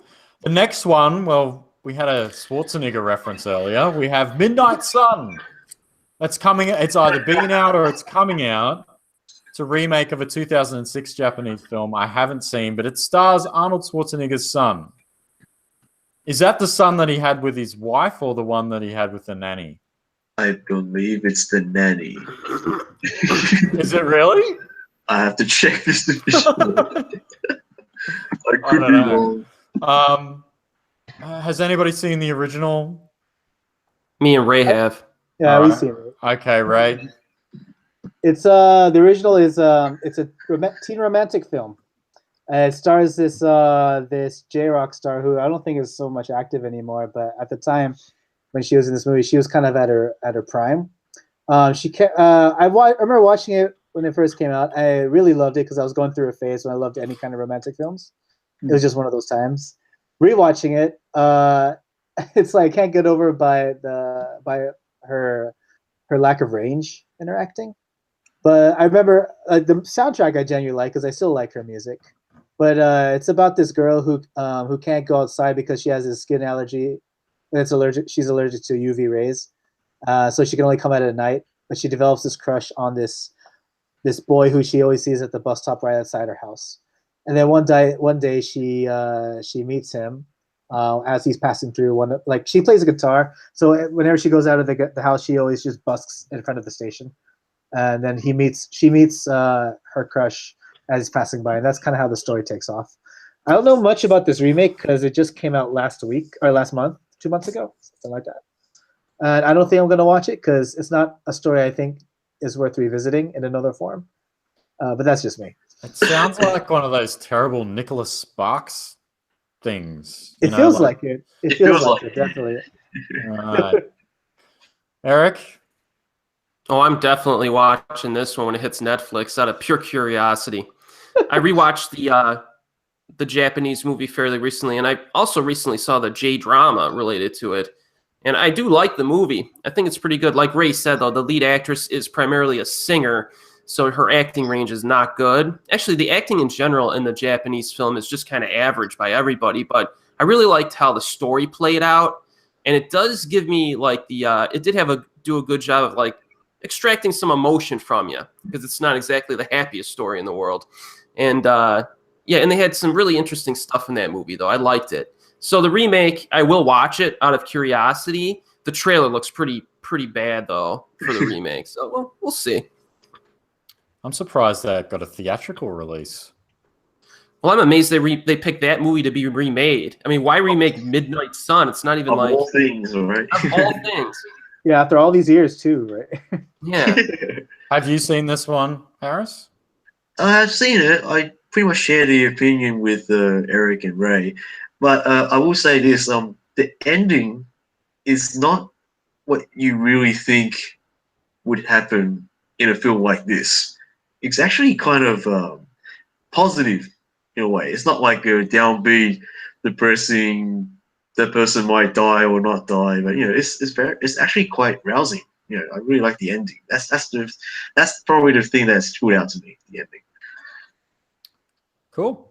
The next one, we have another remake of a J-horror film from the J-horror boom, One Missed Call. I have not seen this. This was probably one of the last... Was this one of the last ones from that whole American remake phase of remaking Japanese horror movies? This was like 2008. This was really... It is, and thank God for that. Yeah, I had checked out by this point, so I didn't bother. I didn't really care for the original film either. Again, at that point with Japanese stuff, that was like that was like 2004. 3? Yeah, 2003, 2004. Yeah, I haven't seen it, so I can't comment on it. Ray, have you seen One Missed Call? Yeah, I've seen the original film series, the original Japanese film series. Even I think in the original film series, like part 2 took place like overseas, right? Like in Taiwan or something like that. Yeah. And they moved back to Japan in part 3. I don't know. The curse was like, it was like in the Grudge, U.S. Grudge films, like the ghost flew overseas, like in by part 3. It's like, anyway. I remember watching the American remake. Like I had a friend got a hold of some pre-screening passes for like one of those previews the night before, and I was so angry that I wasted 2 hours of my time going to a free screening. I was like so angry. I was like, man, I mean, when I first watched the original movie, I liked it, but then rewatching it some years later, I realized just how much it just relied on all the existing tropes of the J-horror genre. And that made me really dislike it upon rewatching it years later. And then, even so, yeah, the American remake, I remember it had Shannon Sossamon, and that was probably the main reason I said yes to watching it with my friend. Because you saw American Pie. Was she in American Pie? Shannon Sossamon? Oh, No, she was in Oh, the no, you saw A Knight's Tale. And I then saw Oh, Knight's Knight's Tale. Tale. Yeah. That's the one. Sorry. So Yeah, I that's- saw there it. you go. It was Yeah. one of those Knight's Tale. ones. Yeah, I saw Knight's Tale. That's what made me a fan of Shannon Sossaman. Oh, yeah. But I was like, okay, I'll check it out. But yeah, huge disappointment. Eric, one missed call. Yeah, I'm kind of a moderate fan of the original Japanese trilogy. I think they all have their positive points, but really within the first 5 minutes of the remake, it kind of reminds me why I generally prefer the cliches of Japanese horror over the cliches of American horror, because we're introduced in the first 5 minutes to like a group of really like obnoxious college kids talking about sex, because we got to do that now. There's a lot of false jump scares, lots of, some of them I guess are legitimately threatening to the characters, but a lot of false ones here. I think there was one where I think Edward Burns scares our lead character with an asthma inhaler. It's like, boom, asthma inhaler. And she's like, ah! It was not good, dude.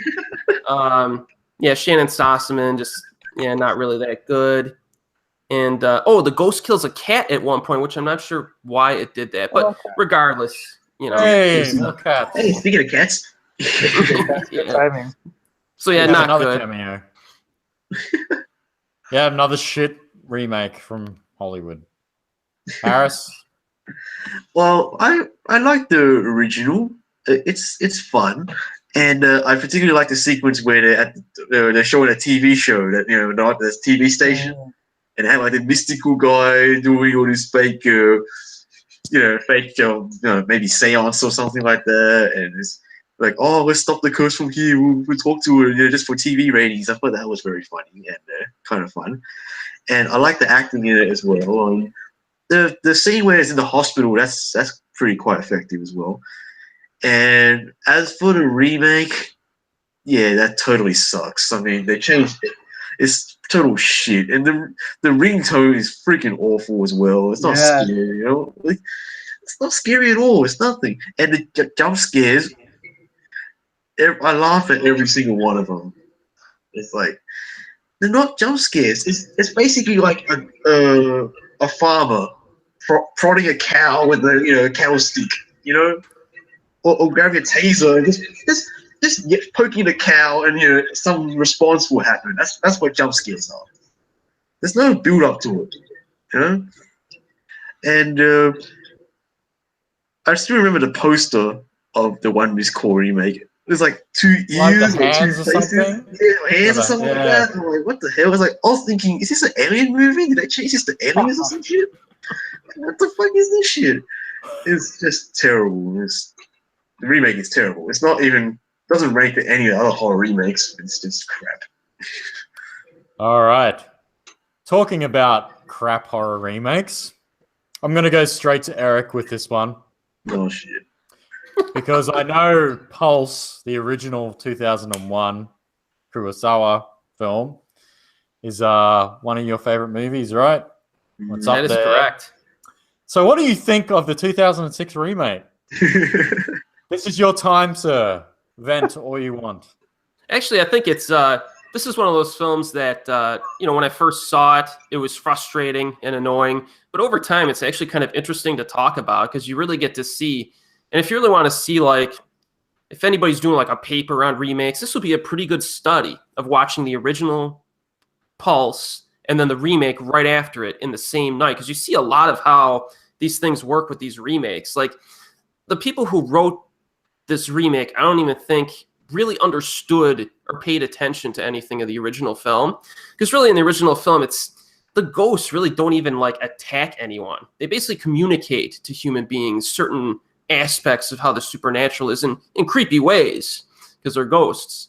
And then the human beings then take this information and they kind of lose their desire to live anymore. You know what I mean? And it's really about suicide and loneliness. And this remake, it kind of completely contradicts itself at various points.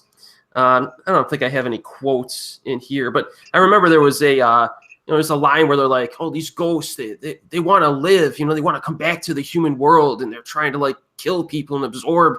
And it's kind of like, well, if they wanted to come back to the human world, why did they kill themselves? You know, because they didn't want to live anymore. Like stuff like that, where it's just like, in terms of overall quality, it's not good. And it's outside of the not understanding really where the original was going. It kind of reminded me a lot of One Missed Call in terms of like its scare tactics, a lot of jumpy stuff and lazy stuff and not really well written. Now, an interesting side note is that I'm actually a pretty big fan of a Turkish horror director who I don't have his name at the top of my head.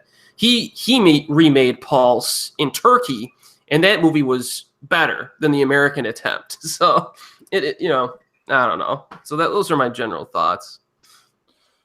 Ray? I watched the remake first, and I don't know. I found entertainment value in it because I had no idea what the original movie was about. Shortly after I watched the remake, I rented the Japanese version on Netflix when they were still an online DVD rental service. Remember that time? And I don't know. I couldn't at the time. I guess you develop different tastes for movies over time, but I couldn't finish it. I don't know. At the time, I thought it was really slow, and it didn't have all the all the tropes you would expect from a horror movie. In at least the first 30 or 40 or so minutes, at least not to what I would expect. And for that, I didn't finish it. But I watched it sometime either last year or earlier this year, and then I absolutely loved it. It's like, all right, I can see how anyone who's seen and appreciated the original movie could be turned off easily by the remake, because it's just it turned. Oh, hold on a second, my cat is like falling off the table. Cat is on my computer right now. Hold on. Yeah, like didn't the remake spawn like a couple sequels too? Oh no. Yeah, I think I remember that, but I haven't seen the remake in years. But I remember I thought the idea was interesting just because it kind of took the idea of the original story and very just what's the word? Just made it like into a popcorn horror movie. And just the idea that they went with, I thought was entertaining at least. But yeah, I haven't seen it in a while to really make another kind of opinion about it. Fair enough. Harris, your thoughts on Pulse 2006? Pulse 2006. I only watched it because Wes Craven was credited as one of the script writers of the film. Really? Yeah. Although I read on the Wikipedia here, it says that he was not involved and his script was majorly rewritten. Huh. So yeah. So clearly his input was not taken. And I also watched it because Kristen Bell was in it, because I'm a big fan of Veronica Mars. Still am. But yeah, the movie is such. It's not only did the filmmakers did not understand the original, I don't think they even seen it. They don't understand what the hell is going on here. I think the only part they remember from the original is the red tape. That's the only thing they remember. It's like, yeah, I'll freaking do red tape all over the doors and the mantle. I think that's the only thing they remember. Like, oh wait, didn't the tape in the remake actually deflect like supernatural? It had like a supernatural power to it. I think Something I remember like that. Yeah. It did. And I remember those weird sequences where, I don't know, Kristen Bell, and it's got a lot of arms and legs are grabbing you, and like I don't remember this in the original. What the hell is this shit? It's crap. It's just terrible. As for the original, I really love the original. I really enjoyed it, and I remember being hooked on this movie as soon as I saw the scene where the girl's on the bus, and you see that shot. It's like a rear projection in the background. It's just obviously it's not on a bus, but the way it's filmed, it looks so creepy. I was like, yep, I'm in this movie. And the scares are great. There's no jump scares whatsoever. It's not a typical gay horror movie or horror movie. It's not a movie where you watch with a bunch of kids, a bunch of friends. It's best you watch it by yourself, which is basically the whole point of the movie, showing that loneliness and isolation due to technology. And spoiler alert for Avengers Infinity War, if you've seen the ending for the original Japanese pose, that's basically what happens in Infinity War. That's basically what happens. I remember watching Infinity War, I'm thinking, this is Pulse and funny games. And I'm like, yeah, it was just funny. But other than that, the original, fantastic, one of Kiyoshi Kurosawa's best films, and the remake is just a pile of crap. Cool. All right, next we have probably the biggest, I would say, or one of the biggest. Well, it's definitely the biggest J-horror remake. Probably the most successful is The Ring from 2002, which starred Naomi Watts. This is by far, in my opinion, the best of the J-horror remakes. I think you've got a decent director at the helm. Not that I've liked a lot of his recent works with the Pirates of the Caribbean stuff and Lone Ranger. A Cure for Wellness I haven't checked out, but Mouse Hunt is actually a pretty fucking good film in my opinion. No, I agree too, man. It's funny. Yeah. It's more adult. Yeah, Nathan Lane, he's funny. But yeah, you've got Brian Cox, Naomi Watts. The Ring is good. It's a decent remake. I think it borrows a lot from the original film. My only issue with The Ring, the Hollywood version, is this is what started the whole J-horror remake boom. This was the movie that kind of kicked all that off. So I kind of hate it a little bit for that because, we did get all the shit that came after it. But as remakes go, it's definitely one of the better ones. It's enjoyable. Naomi Watts is pretty good in it. It's still creepy. The imagery works. Brian Cox is always great because he's Brian Cox. So, but Ray's cat, what do you think? Hold on, wait till she sits back down. She keeps changing positions. She keeps drooling on one side of my table and then drools on the next side. Anyway, absolutely love both incarnations of The Ring. I saw the remake first because I think when did the remake come out? 2002. It's 2002. The original was 98, I think. 98, yeah. I think, yeah. I don't think I've ever seen an Asian horror film until watching the original Ring, and that was after watching the remake. Hold on, I'll go get your production.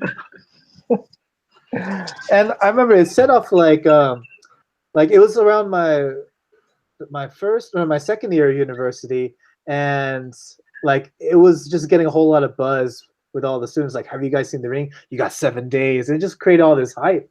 Like, what is this, And then I checked it out myself. I was like, man, it was great. I absolutely loved it. I've never seen anything like it before. And then I watched the original. I absolutely love it too. I didn't like any of the sequels that came out of the remake. I still watch them just for the sake of continuity, just to see what's up, but they're never any good. But yeah, as far as the original and the remake is concerned, I still think they hold up. What do you think? Do you think this is the best of the J-horror remakes? See, I don't know. I like the Grudge more just because that creeped me out a lot more. Like as far as scares are concerned. What about on a technical level? On a technical level, it's difficult because I thought the curse in The Ring was a lot more interesting, definitely for sure, and the way they was it the video in the VHS. And the way that it tells the story of like the ghosts without actually going into much detail, I thought that was quite interesting. But as far as just overall impression goes, I still have to go with The Grudge. Okay, that's fair enough. All right, Erik. Yeah, I like this one quite a bit myself as well. I think Naomi Watts did a really good job in the lead role. Very likable character, very relatable. The kid in this movie, they really changed him up from the kid in the original film. Like the kid in this movie is very kind of eccentric, and I found it to be kind of odd, but kind of interesting too. Kind of an oddball relationship between a mother and her son in this flick for sure. And then I think it works pretty well. Obviously you have a little bit more flashiness to the horror, but it worked. It did work. It had a nice ominous atmosphere to it, nicely shot. Brian Cox is always fun to watch in a film, and I thought it was a good flick. Probably the best remake of probably any Asian horror film, really, in my opinion. Yeah, I agree. Harris? I like The Ring. It's quite good. Like there's genuine effort involved, and director Gore Verbinski, clearly shows a lot of visual skill, like he did in Mouse Hunt as well. And Naomi Watts is good. Like I still remember her screams from Mulholland Drive, so it basically just echoes the same damn thing here. And I do like the way it kind of branches out from the original. Like the backstory is very different, like involving horses and the farming and everything. And it's nowhere near as subtle as understated as the original. But then again, that's like you can kind of see that as difference in approach rather than being louder than the original. But I like the remake. It's quite good. I prefer the original, but the remake's quite good. Cool. All right. The next one we have Shall We Dance? Starring Richard Gere again. I remember seeing this film in the cinema. Richard Blinky Gere. You know why I watched this film in the cinema? Because I was a teenager when this came out. Oh my! And I'm yeah. And no, I wasn't. No, I would have been like 20, 19, 20, 2004. Yeah, about 20. Yeah, I would have been 20.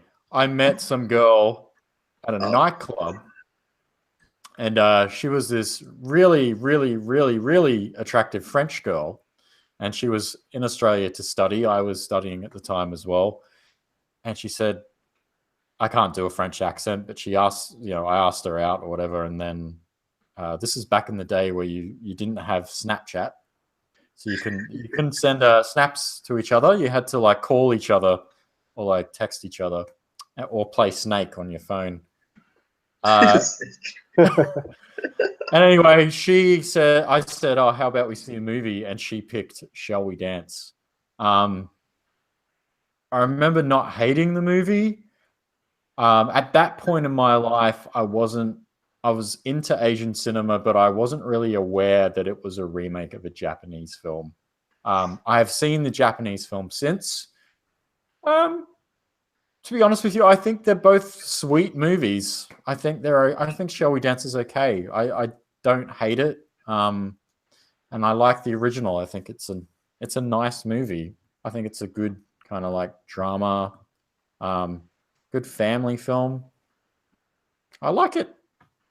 So, but yeah, Shall We Dance? The remake, it's fine. Ray? I haven't seen the remake in its entirety, just bits and pieces, but I have seen the original. I like the original a lot. It has Yakusho Koji and a very, very young Takenaka Naoto, and I think like playing. I forgot who was his contemporary in the remake. I forgot the actor's name. Was it Stanley Tucci? Yeah, Stanley Tucci. Yeah, and I thought just that interpretation was quite nice. Like the way they're pretty much almost exactly the same character. But I can definitely see how the remake was quite Americanized as far as the type of characters it includes. Like you get the comedic relief from the wide range of friends. The Japanese version didn't have that really. It had the same kind of supporting roles, but not to the certain extent as comedic relief as the remake did. But I think it did well for they did well for the respective cultures. I feel that it definitely is. How you say it? The original was more. I feel a bit more whimsical, a bit more like how do you say?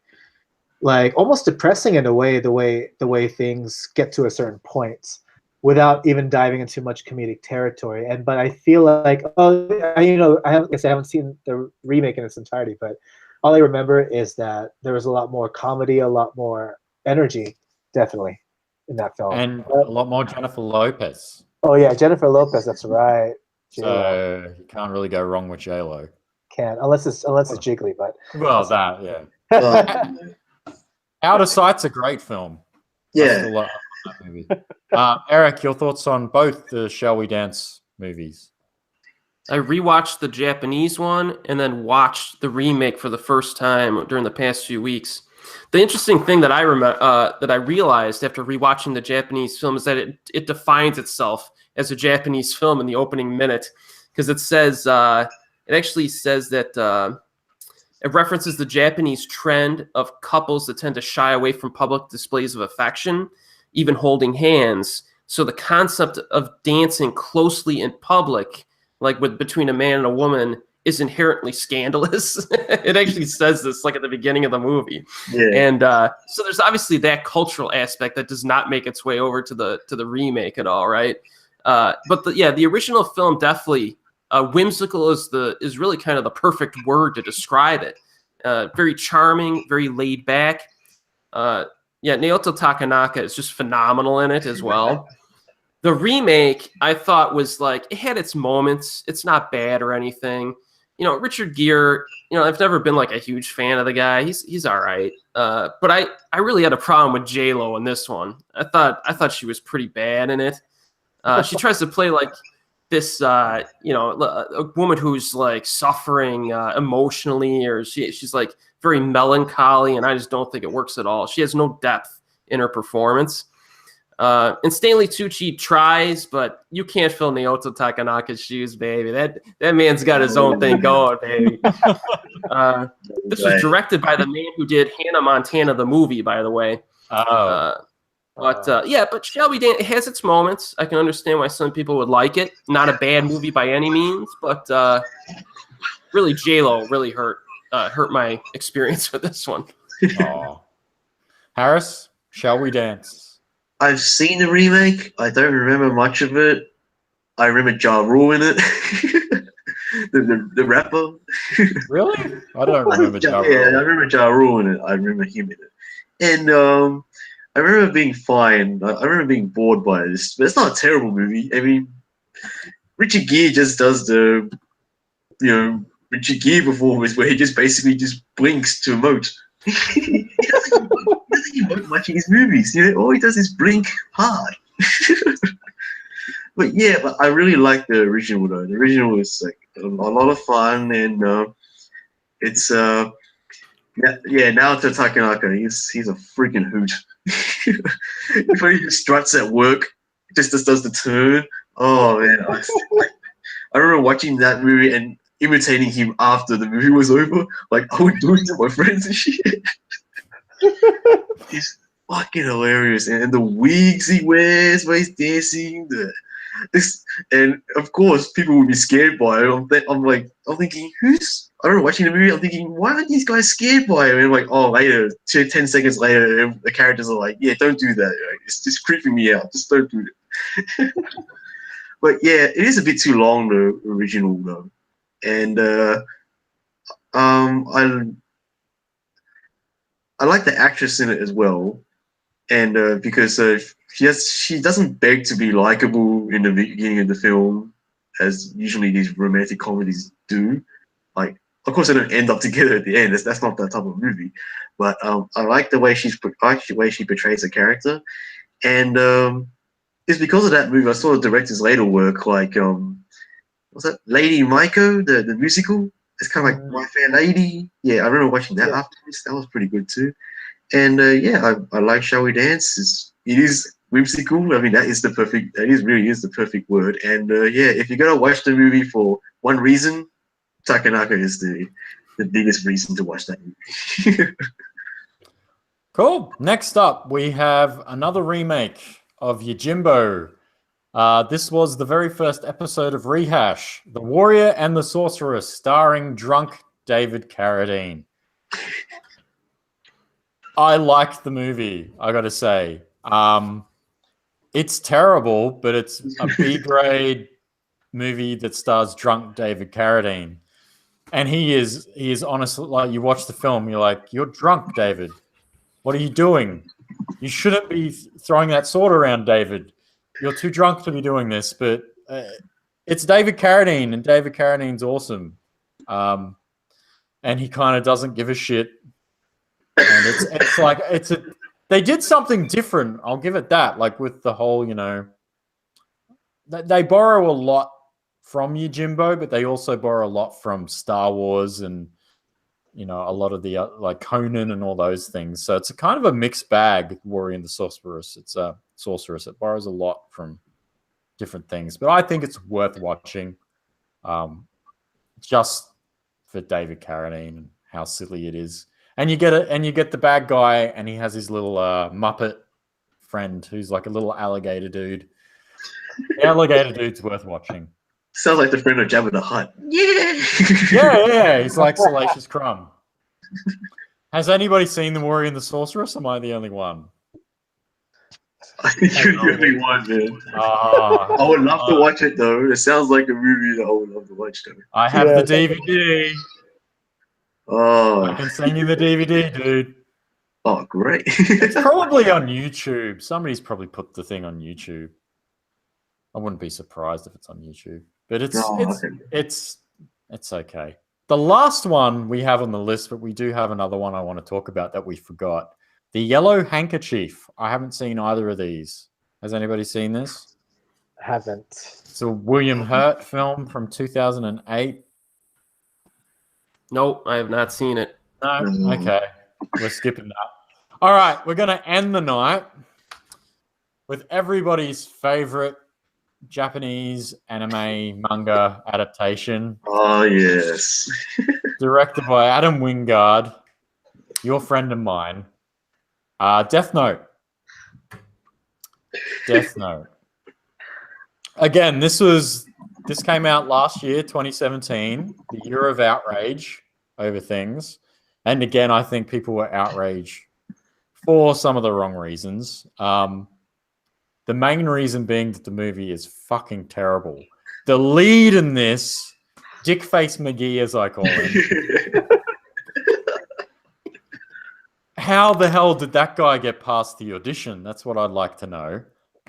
What were they thinking when they were like, let's remake Death Note. Let's keep it the same as the Japanese one. Fuck, let's even call him Light. And you're just like, what are you doing? There have been plenty of Death Note films at this point, right? We had the first two, then we have L Change the World, and we had The Last Name. Change the World was god-awful. You could have easily just made a film set in the States that was a Death Note film, but just like a spin-off movie. I think if they had done that, fans probably would have been a little bit more open-minded towards it. If they were just like, oh, it's still in that universe, it's still in, it's part of the franchise, but it's set in America. It's about an American kid that finds the Death Note. His name is Josh Thompson. Josh Thompson. I don't know. Just fucking do that. Just do that. Yeah, anything. That's all it would have taken. Just change it up slightly, and people would have been more open-minded. But the movie, as it stands, is absolutely terrible. And I don't even really particularly like the Japanese live-action films. I have the manga behind me. That is the best version as far as I'm concerned. The anime is great as well, but again, Death Note is only good for half the series, and that includes the manga. Once L dies, there's no point in reading anymore or watching anymore as far as I'm concerned. I think the writer kind of wanted it to end there, but it got so popular that he was forced to continue to write it, and he wrote himself into a corner. But yeah, the Death Note film is one of the worst live action adaptations of anything, and it's one of the worst American remakes of Japanese cinema. Ray, I finished my rant. You're more than welcome to rant if you want. Yeah, it's absolutely terrible. I was watching this. I watched it when it came on Netflix after all the hype. Like it was getting all the whole level. It was on that whitewashing train, and it's like that aside, I was like, I don't think that the whitewashing rage was really relevant with the story as far as what they're trying to do with it. I was still willing to give it a chance. I mean, it's on Netflix. I'm already paying for the service, so why not?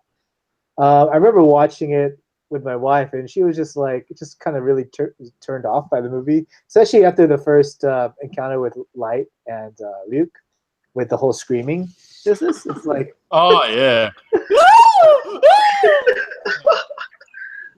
it's like, and the oddly placed songs at the scene in scenes where they shouldn't belong. Well, like half the songs in this film, it really are all Australian bands. Yeah. And you're like, did you have that, Harris, when you were watching? You're like, why is Australian Crawl playing right now? Exactly. Why are you playing In Excess? Why are you playing Air Supply? As Aussies, we're watching this thing and we're like, why is this playing and it's all 80s Australian music. And it's like, yeah, I saw The Guest. The Guest was a good movie, mate. But this isn't The Guest. This is Death Note. You can't do your whole, yes, all right, yeah, you're a child of the 80s. You love the 80s. But you're making Death Note. And yes, look, I'm so hip. I'm aware of Australian music. Fuck off.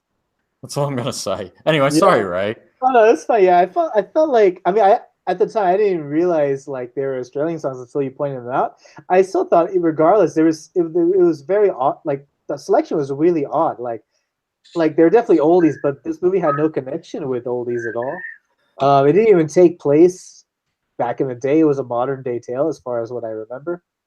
And especially the whole climax when they're falling from the Ferris wheel. It's like Power of Love was playing. It's like I didn't know what was going on. It's like I had to just finish just for the sake of just closure, but I mean, as an adaptation, it missed a lot of points as to the original intention of the story, and instead they decided to go for a more more shock factor. Like it was more violent, and bloodier than the original. I'm not sure about the manga, but I know at least the live action movies, it was definitely a lot more violent. L turned from like the world's greatest detective to the world's like most unstable like personality. I don't know, the way they did L, I thought was kind of wrong. But yeah, but as a whole, it was very messy, and it was really bad. Erik, your turn. Well, thank God Apartment 1303 exists, because if it didn't, this sucker would be real low all-time list. Directed by one of the worst directors working today. Made one good movie in The Guest, which I enjoyed. Everything else he's made has been utter dog crap. I agree. So basically, when I started this, so I'm like, okay, listen, this is I like Death Note stuff. You know what I mean? And I still have yet to read a lot of the manga. Actually, it's been sitting back there for months. But I like the anime, a lot of the Japanese stuff. And Corey's right when he says, and that's the first thing that came to mind. Death Note drops in the US. You got, Burt Williamson picks it up and he starts using it. You know what I'm saying? And even in the last Japanese freaking movie, one dropped in like Russia or something in there. Yeah, even they did it. So it's like, you just have a Death Note drop in the US and have a whole new story with cool new Death Note stuff. But they didn't do it. And that was the big problem. Tatsuya Fujiwara, not a great actor, but I'll say it every time. Nat Wolff makes him look like Marlon Brando in this movie. Some terrible acting in this film. The other thing that really comes to mind is that the death scenes are almost like unintentionally hilarious in their violence. I was reminded of stuff like The Happening or Final Destination when I was watching this movie. I'm like, what is this? The Happening? You get like what? So yeah, that did not work. And Ryuk, was probably the only shining spot in terms of going into the film, because help me out. Who did his Willem voice? Dafoe. Yeah. Dafoe. So I'm like, oh yeah, okay. So That's Real could be perfect cool. casting, actually.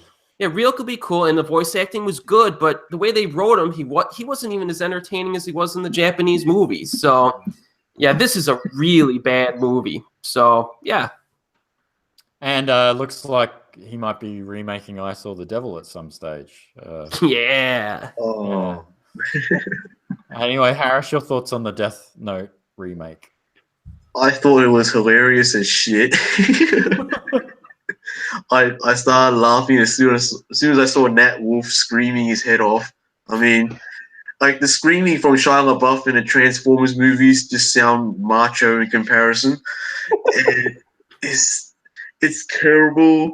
And yeah, you're right, Eric. The death scenes are just so overstated. I thought like it's Final Destination would have happened. I thought exactly that. Or The Guest? I like The Guest, the director film, the film that the director made last time. I like The Guest, and your next was fine, but this was just wrong. I mean, the musical choices. I'm like, what the hell? Like, I started laughing. Why would I'm gonna sorry. Yeah, please, But please, go ahead. There's a scene where they're at a high school dance and they're listening to an In Excess song from like 1981. And you're like, none of those kids know. No American kid that young is going to have any idea who the fuck In Excess are. It's like context, dude. Context. Sorry, I just had to. That's all right, man. This movie makes me angry, Harris. Like, yeah, Nat Wolff is just a shit actor. I mean, like, he may have been finding fault in Our Stars, but it's just terrible, though.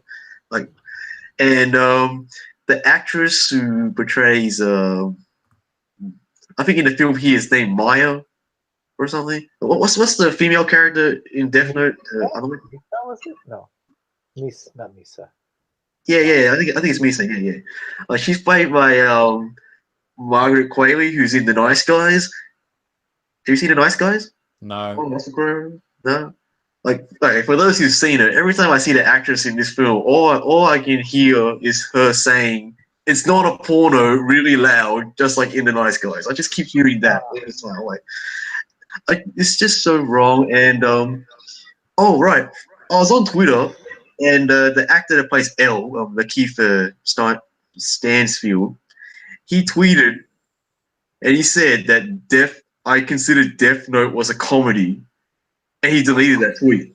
Oh, right. I swear, I wanted to print screen it and post it up, but Wow. I missed out, man. He knows he made a shit movie. He knows that it's considered a comedy. He considers it a comedy. He knows it's shit. I mean, Right. it's terrible.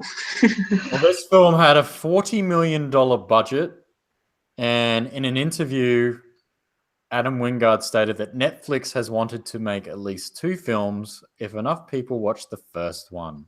There are definitely lots of places to go, and we know generally where we would take it. Hopefully people will watch it, and Netflix will order a sequel. They definitely are ready to. They just need people to watch it. Now, in saying that, lots of people watched it, so do you think they will do another one? I have confidence that they would. I mean, they did announce a Bright too, despite all that hate. Yeah, and that tanked critically as well, but lots of people watched it, and that's if the views are there, then that's all that matters for Netflix. They're like, And that's kind of annoying because the whole reason I'm not seeing Han Solo this weekend is because I don't want, Star Wars to keep going over the same characters a million times, so I can vote with my wallet and not see Han Solo. But on Netflix, I got my subscription. yeah. And I guess I could have not clicked on Death Note, but then I couldn't even have an opinion on it. And I don't know. So that's kind of frustrating that just by clicking on it, not even paying really a ticket in a theater, you're kind of supporting it. You know what I mean? Yeah, exactly. I don't know. I think they might do it. They probably will like half the budget or something, and they might get a different. Maybe he won't do it. They'll get a different director. But if they've paid the money for like the licensing rights and stuff, I mean, I don't know. They probably will do it. I don't want to see it, but it'll probably happen. I won't be watching it.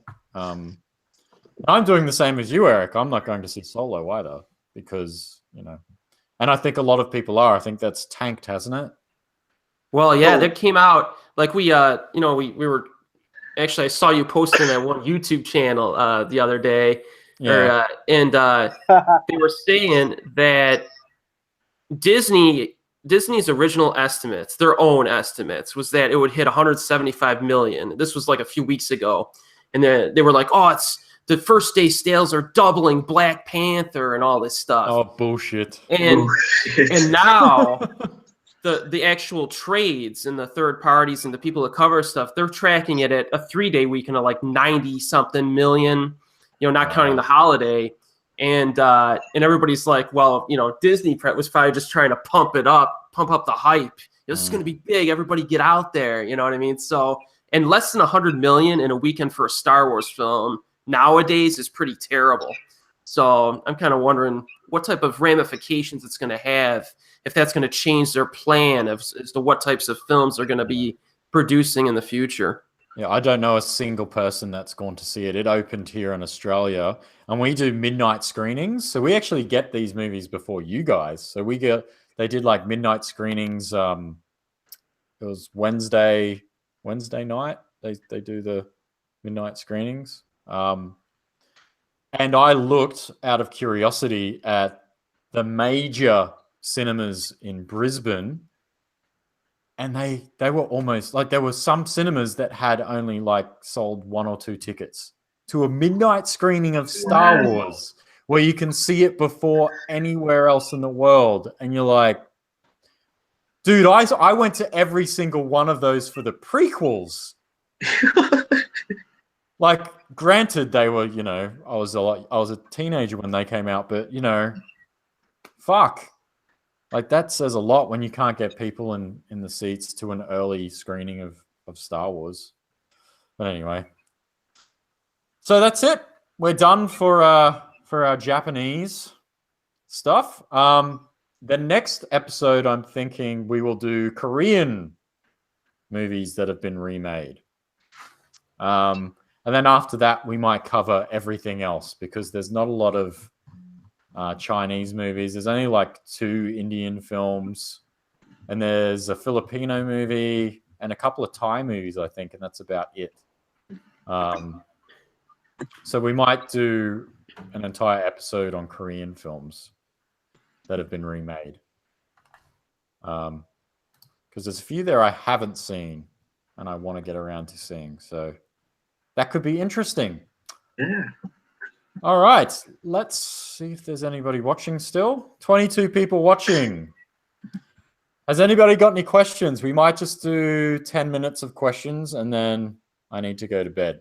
So if anybody has a question, let us know. In the meantime, Ray, do you have anything that you'd like to announce or any reviews you can give us a sneak peek to? Announce I recently reached 3K subscribers. Hey, congrats. Yay. Nice. Slow moving, but still going. I have a different theme of reviews of movies that I don't catch at the cinema. This month is anime or live action anime adaptations. So just finishing off that month. Next month, I'm still deciding what it's going to be.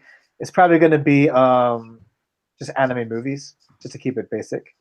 As far as in cinema reviews, I'm planning on watching the part 2 of the Godzilla anime movie series. Probably sometime it just came out not this past weekend, but the previous weekend. Other than that, yeah, that's what's going on for me. Okay, Eric, what about you? This week, just coincidentally, it's just going to be kind of a Japanese week. 2 recent movie reviews that I will not disclose, and a recent J-drama review that's not like any J-drama I've ever seen. And then I got my big video of the year. I got like maybe 90% of the way through the script, and I did a dry run, just like a film, just film myself a dry run with my preliminary script, and the video turned out to be 78 minutes long. So it's gonna be kind of big. So I'm hoping to get that out in the next few months. What's that about? Can you give us a hint? No. I'm just going to drop it. Okay, fair enough. Paris, what do you got coming up? Any movies you're going to see and review? Well, I've got 3 screeners for a Japanese film festival over in the UK. I don't think I'm allowed to, I don't think I'm allowed to say what they are, but yeah, sure. Like there's there's one. There's a zombie movie I hear that's like a 55-minute long take in it. Right. At the beginning of the film, and yeah, and then I'm preparing for a Sydney Film Festival as well. Yeah, it's coming up soon. Yeah, so I'm gonna watch the new a Soda film, Mirai, the anime movie. So I'm gonna watch that as well, and there's a lot of stuff for me to review, man. This is just a lot of stuff to write. For the Sydney Festival, do you just get one of those? You can get those passes, right? That just allow you to see, or do you get a press pass? How does that? I got a pass at 6 free tickets, basically. Yeah, so I watch 6 free movies. Yeah, no, it's not too bad. Cool. Well, for me, this week, I can tell you what I'm going to review tomorrow. I haven't reviewed the Raid movies. I know. It's like, why haven't I spoken about the Raid movies? I know Erik and I did our podcast where we talk about Gareth, the good Gareth. But I'm going to do a review tomorrow because obviously, tonight I'll be going to bed very late and I have shit to do tomorrow. So I'm like, I need something that I can a movie I'm passionate about that I can talk about quite easily. So I'm like, I'll do the Raid tomorrow, and then next Monday will be the Raid 2. Nice. There are no movies coming out, like no Asian movies that I want to see coming out this week. The week after, we have Korean remake number 3 in the cinema. I'll be going to see that. Then I'm heading to Sydney on the 9th for one evening for the Mahanlal, the actor from Malayalam cinema, is coming to Australia to do like a show with a bunch of other people, and I've been invited to that. So I'm flying down to that. What else have I got coming up? Hey, yes. Do you have any additional requests left over that you're going to be doing from your previous, I guess, projects? Like, I think there's one that comes to mind that you've done recently, but there's another movie related to it, another remake related to the film. The Murder. Yeah. I want to hear your thoughts on the Japanese one, maybe.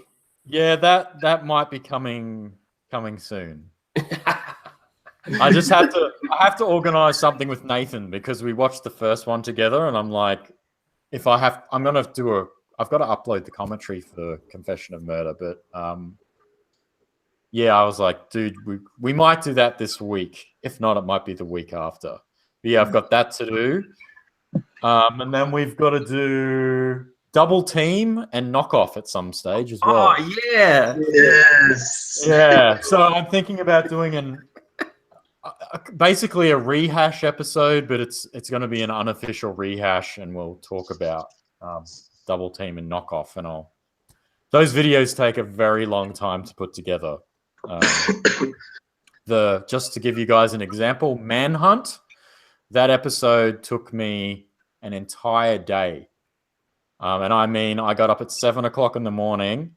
I sat at my desk, didn't have a shower, and I finished that at 7 o'clock at night. That's how long that took.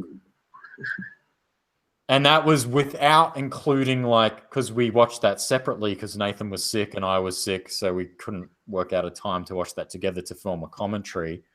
So that was without the commentary. So they take so long to edit. But yeah, so we'll do hopefully Confession of Murder, or what is it called? Memoir of Murder or some shit like that, the Japanese one. I've got it on the cards for this week to film. But it'll probably won't be till the week after that I have that out. I'm starting to work on something for my next milestone subscriber thing. Like, I'm hoping I can get to 50K at the end of the year, and I've been working on something that's kind of a throwback to something I used to do, but I don't do anymore.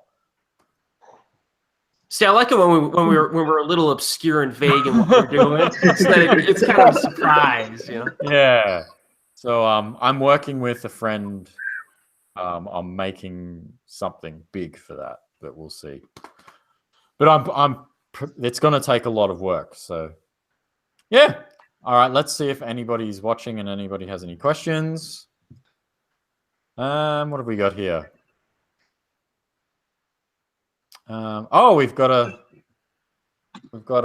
somebody's done one of those, what do they call it? The Super chat? Super chats, yeah. I still don't know how these work. I'm guessing YouTube takes most of the money. As they do, because it's YouTube. Okay, a session 7 asks, would any of you be interested in an American Crow Zero adaptation or remake?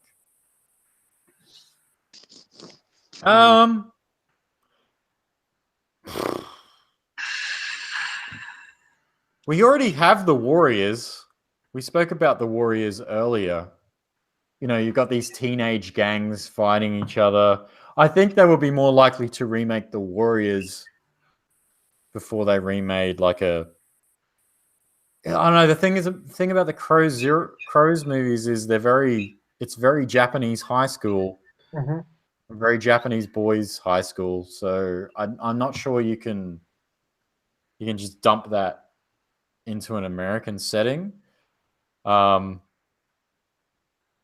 Because you've got, the boys using like martial arts and beating the shit out of each other. I don't know how that would go down in a culture that's built on guns. Mm-hmm. Yeah. Oh yeah, true. So I think we have plenty what of what do you think, Ray? Like we have plenty of movies, like gang movies that have guns instead of martial arts. So I think yeah, it would definitely be more tweaked to be more of a Warriors kind of movie. But yeah, I think just the culture, it's really different. To keep it the same, or to make a remake overseas and to kind of keep the same structure would seem kind of weird. Like, why does everyone have knives? Why doesn't everyone just bring a gat to school? It's like, and then that kind of movie wouldn't be released either, to have a gun in the school. And why are these kids wearing school uniforms that look like suits? Exactly, right? If it was like placed in like all of our private Christian schools have uniforms, right? So it would, if it was going to be in a place that had uniforms, it would take place there. Then why would they? If they're good Christian kids, then they're not going to behave that way. Exactly. But you have to take a lot of liberties if you make a reboot or remake of Crows in a Western setting. Yeah, I mean, I'm not saying it's impossible. You have to take a lot of liberties, a lot of remixing. Erik, your thoughts on that one? I don't know. Because those movies, the Japanese ones, also have a certain wackiness to them too at times. Maybe you could do Crow Zero in America in like a school, like a big school, and have it be like you got so many bad kids in it that they screen you like an airport to get in. So there's no guns in the school. Right. And it's like a fight between the gangs inside like this huge school. I don't know. It was That's almost like a prison? Yeah. That could work. Harris? I don't know. I just don't see it happening. I really can't. I can't see it. I don't see it at all. It's a blank state. I just can't see it happening. Okay. Nothing else to say. Yeah, fair enough.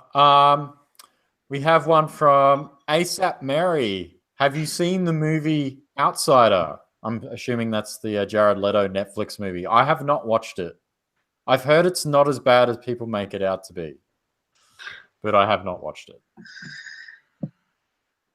I found it incredibly boring. It's just absolutely boring. I mean, even for the Yakuza movie, even how violent the film is, it's just so boring. There's nothing that stands out from it at all. Like, even with the Japanese cast in it, and I like the people in it. like Shuppei Kino, I think he's in it, and Is Shiori. Asano in it? Sorry. Is Tadanobu Asano in that? Yeah, he's in that too. And it's not good. It's really boring. It's not uninvolving. You don't care about anyone in it, and there might be a white savior moment in the film. I don't want to spoil it.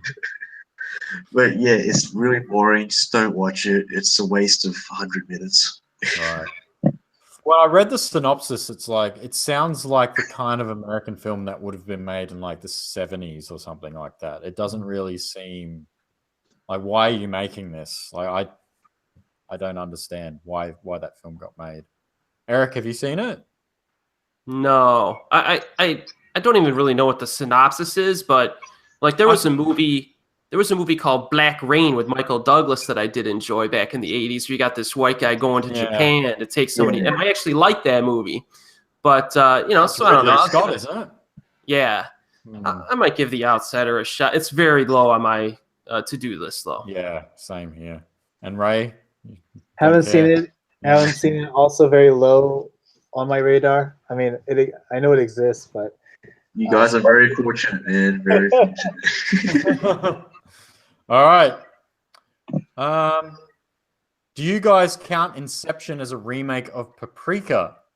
No. That's my simple answer. No. Ray? I can see how it can be viewed as a remake, but I don't think it was made. I don't think that was the intentionally intention. No. Yeah, I mean, I guess, I think something that could have been, it's like saying, I don't know, some people can argue that Hunger Games is a remake of Battle Royale. That's also, maybe that should have been on the list. And Black Swan is a remake of Perfect Blue. Yeah. So I think like there might be a lot of elements that the directors borrow to be included in these films, but at the same time, it's not intended to be a full-on remake. Yeah.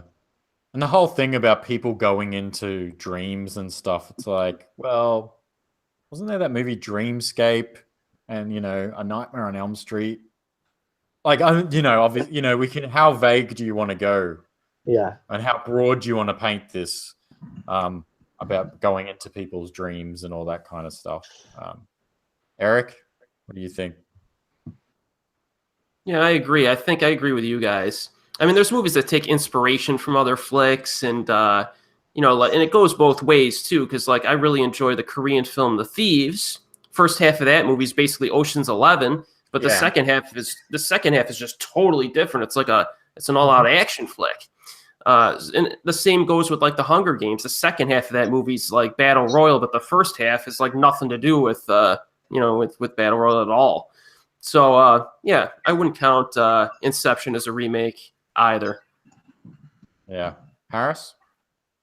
No, I don't think it's the remake. I mean, there's definitely a lot of similarities. Hell, there's some parts in the film that are exactly the same. Touch the mirror, it breaks. And Paprika is the same thing. I mean, there's a lot of things like that. But no, I don't think so. But there was a Japanese film I saw earlier that is basically like Inside Out. Poisonberry in My Brain. Yeah, that's it. Yeah, I remember watching that, and I'm thinking that's Inside Out. Like instead of like the emotions, like 7 people in a boardroom or something. One was a child, and yeah, it's basically like Inside Out, but it's just thematically different. For example, Inside Out is from a child, and Poisonberry is from a young woman. But was Paprika about theft? Like, was that about heists? Stealing something from dreams in Paprika? Or was that just Inception? I can't remember. I haven't seen Paprika in years, so the details kind of escape me a little bit. Oh, okay, so I guess it's just thematically different, so I guess I wouldn't really call it a remake. Okay, cool. Let's have a look and see what else we've got on here. This is a good question from Arun that's like staying on topic. What is an American remake of an Asian movie that you think totally nailed it? So out of all the ones we've spoken about and ones that we haven't spoken about, I guess, well, let's keep it to Japanese ones for now. Out of all the Japanese ones we've spoken about tonight, which one is the one that nailed it, really? Well, clearly Death Note. No, just kidding. For me, I'm going to say The Ring is probably the best of them all. I would agree. Yeah, The Ring or The Grudge. I mean, Yeah. they're both excellent for me. Is this just Japanese horror, or is this No, I'm talking all of these things. Oh, right. Okay. Just all the Japanese movies we've talked about, like which is the best remake? I'd probably go with Magnificent Seven. Okay, I don't remember it. Yeah. the original one. Yeah, the original one. Yeah. Yeah, that would be on my list as well. I would say out of all these, The Ring, Magnificent Seven, and from what you guys said, Eight Below seems like it probably is one of the better ones. I wouldn't say it nailed it, but yeah, it's No, but It's a proper movie. It's a proper movie. yeah. So yeah, that gives you guys an idea of the quality of these movies. All right, we'll hang around for a few more minutes. I'm just going to go through. Corey, why no ladies? Corey has asked many female YouTubers to join him and collaborate, but they don't reply to me. So I don't know what that I don't know how I should take that. All right. Foreign film fanatic, why do you think Sanjuro has never been remade, even with 3 Yojimbo remakes? I think, I don't know, sequels don't get as much attention, I think. That's why I think everyone just really remembers the first in the series. That's my opinion. Sanjuro was the sequel to Yojimbo, right? So, yeah. I don't know. Like, I always remember if you're going to remake something, you would remake the first movie in the series. At least that's what I would think. But, yeah. Well, that's the thing. You need the remake to do well to make the remake of the sequel. So, something like Warrior and the Sorceress. They never made Warrior and the Sorceress 2 because the first one didn't make it. Like Last Man Standing, did that do well financially? I don't think so. So it's like, well, maybe they had that planned to do it. I don't know. I think Ray knocked that one out of the park with his answer, so I'm just going to go with what Ray said. Anybody want to add anything to that? No, fine. What happened to the Kira remake? I don't know. That's been in like developmental limbo for like the past how many years, right? Forever. I can remember them talking about that when The Matrix came out. Yeah, they're saying that wasn't DiCaprio supposed to be like playing Canada at one producing point? it. He was producing it. Producing it. Okay, never mind. He was also producing Ninja Scroll as well. I remember that. And they wanted to have SMAP as the characters in the Ninja Scroll. Oh, that was so bad. Yeah, only like one of them can act well. One or two, not two of them. Okay, I give it that. The rest are like they're just up in the face. So I'm reading Wikipedia, of course, because it's always 100% accurate. And it says, Wikipedia, in September 2017, it was announced that director Taika Waititi was in talks to possibly direct the live-action adaptation. Waititi later revealed his intent to keep the ethnicity of the characters intact. Right, so he's going to make it Japanese. Wait, this is Akira of Akira? Yeah. Yeah, the guy that made Thor Ragnarok and Hunt for the Wilder People. Yeah. That would be interesting. I wonder if he's going to have a lot of scenes that we just laugh at. Maybe if they took a big Hollywood budget, and they used Japanese actors and filmed it in Japanese. That would be amazing, but they'll never do it. That's mind-boggling. I mean, They wouldn't do it because they can't sell it anywhere. Yeah, exactly. So they can only sell it to Japan, and that's it. Mm. That's why that's why I think like when we get a lot of these live action adaptations from Japan, you look at like Full Metal Alchemist. I watched 5 minutes of it the other day. I'm like, this looks terrible.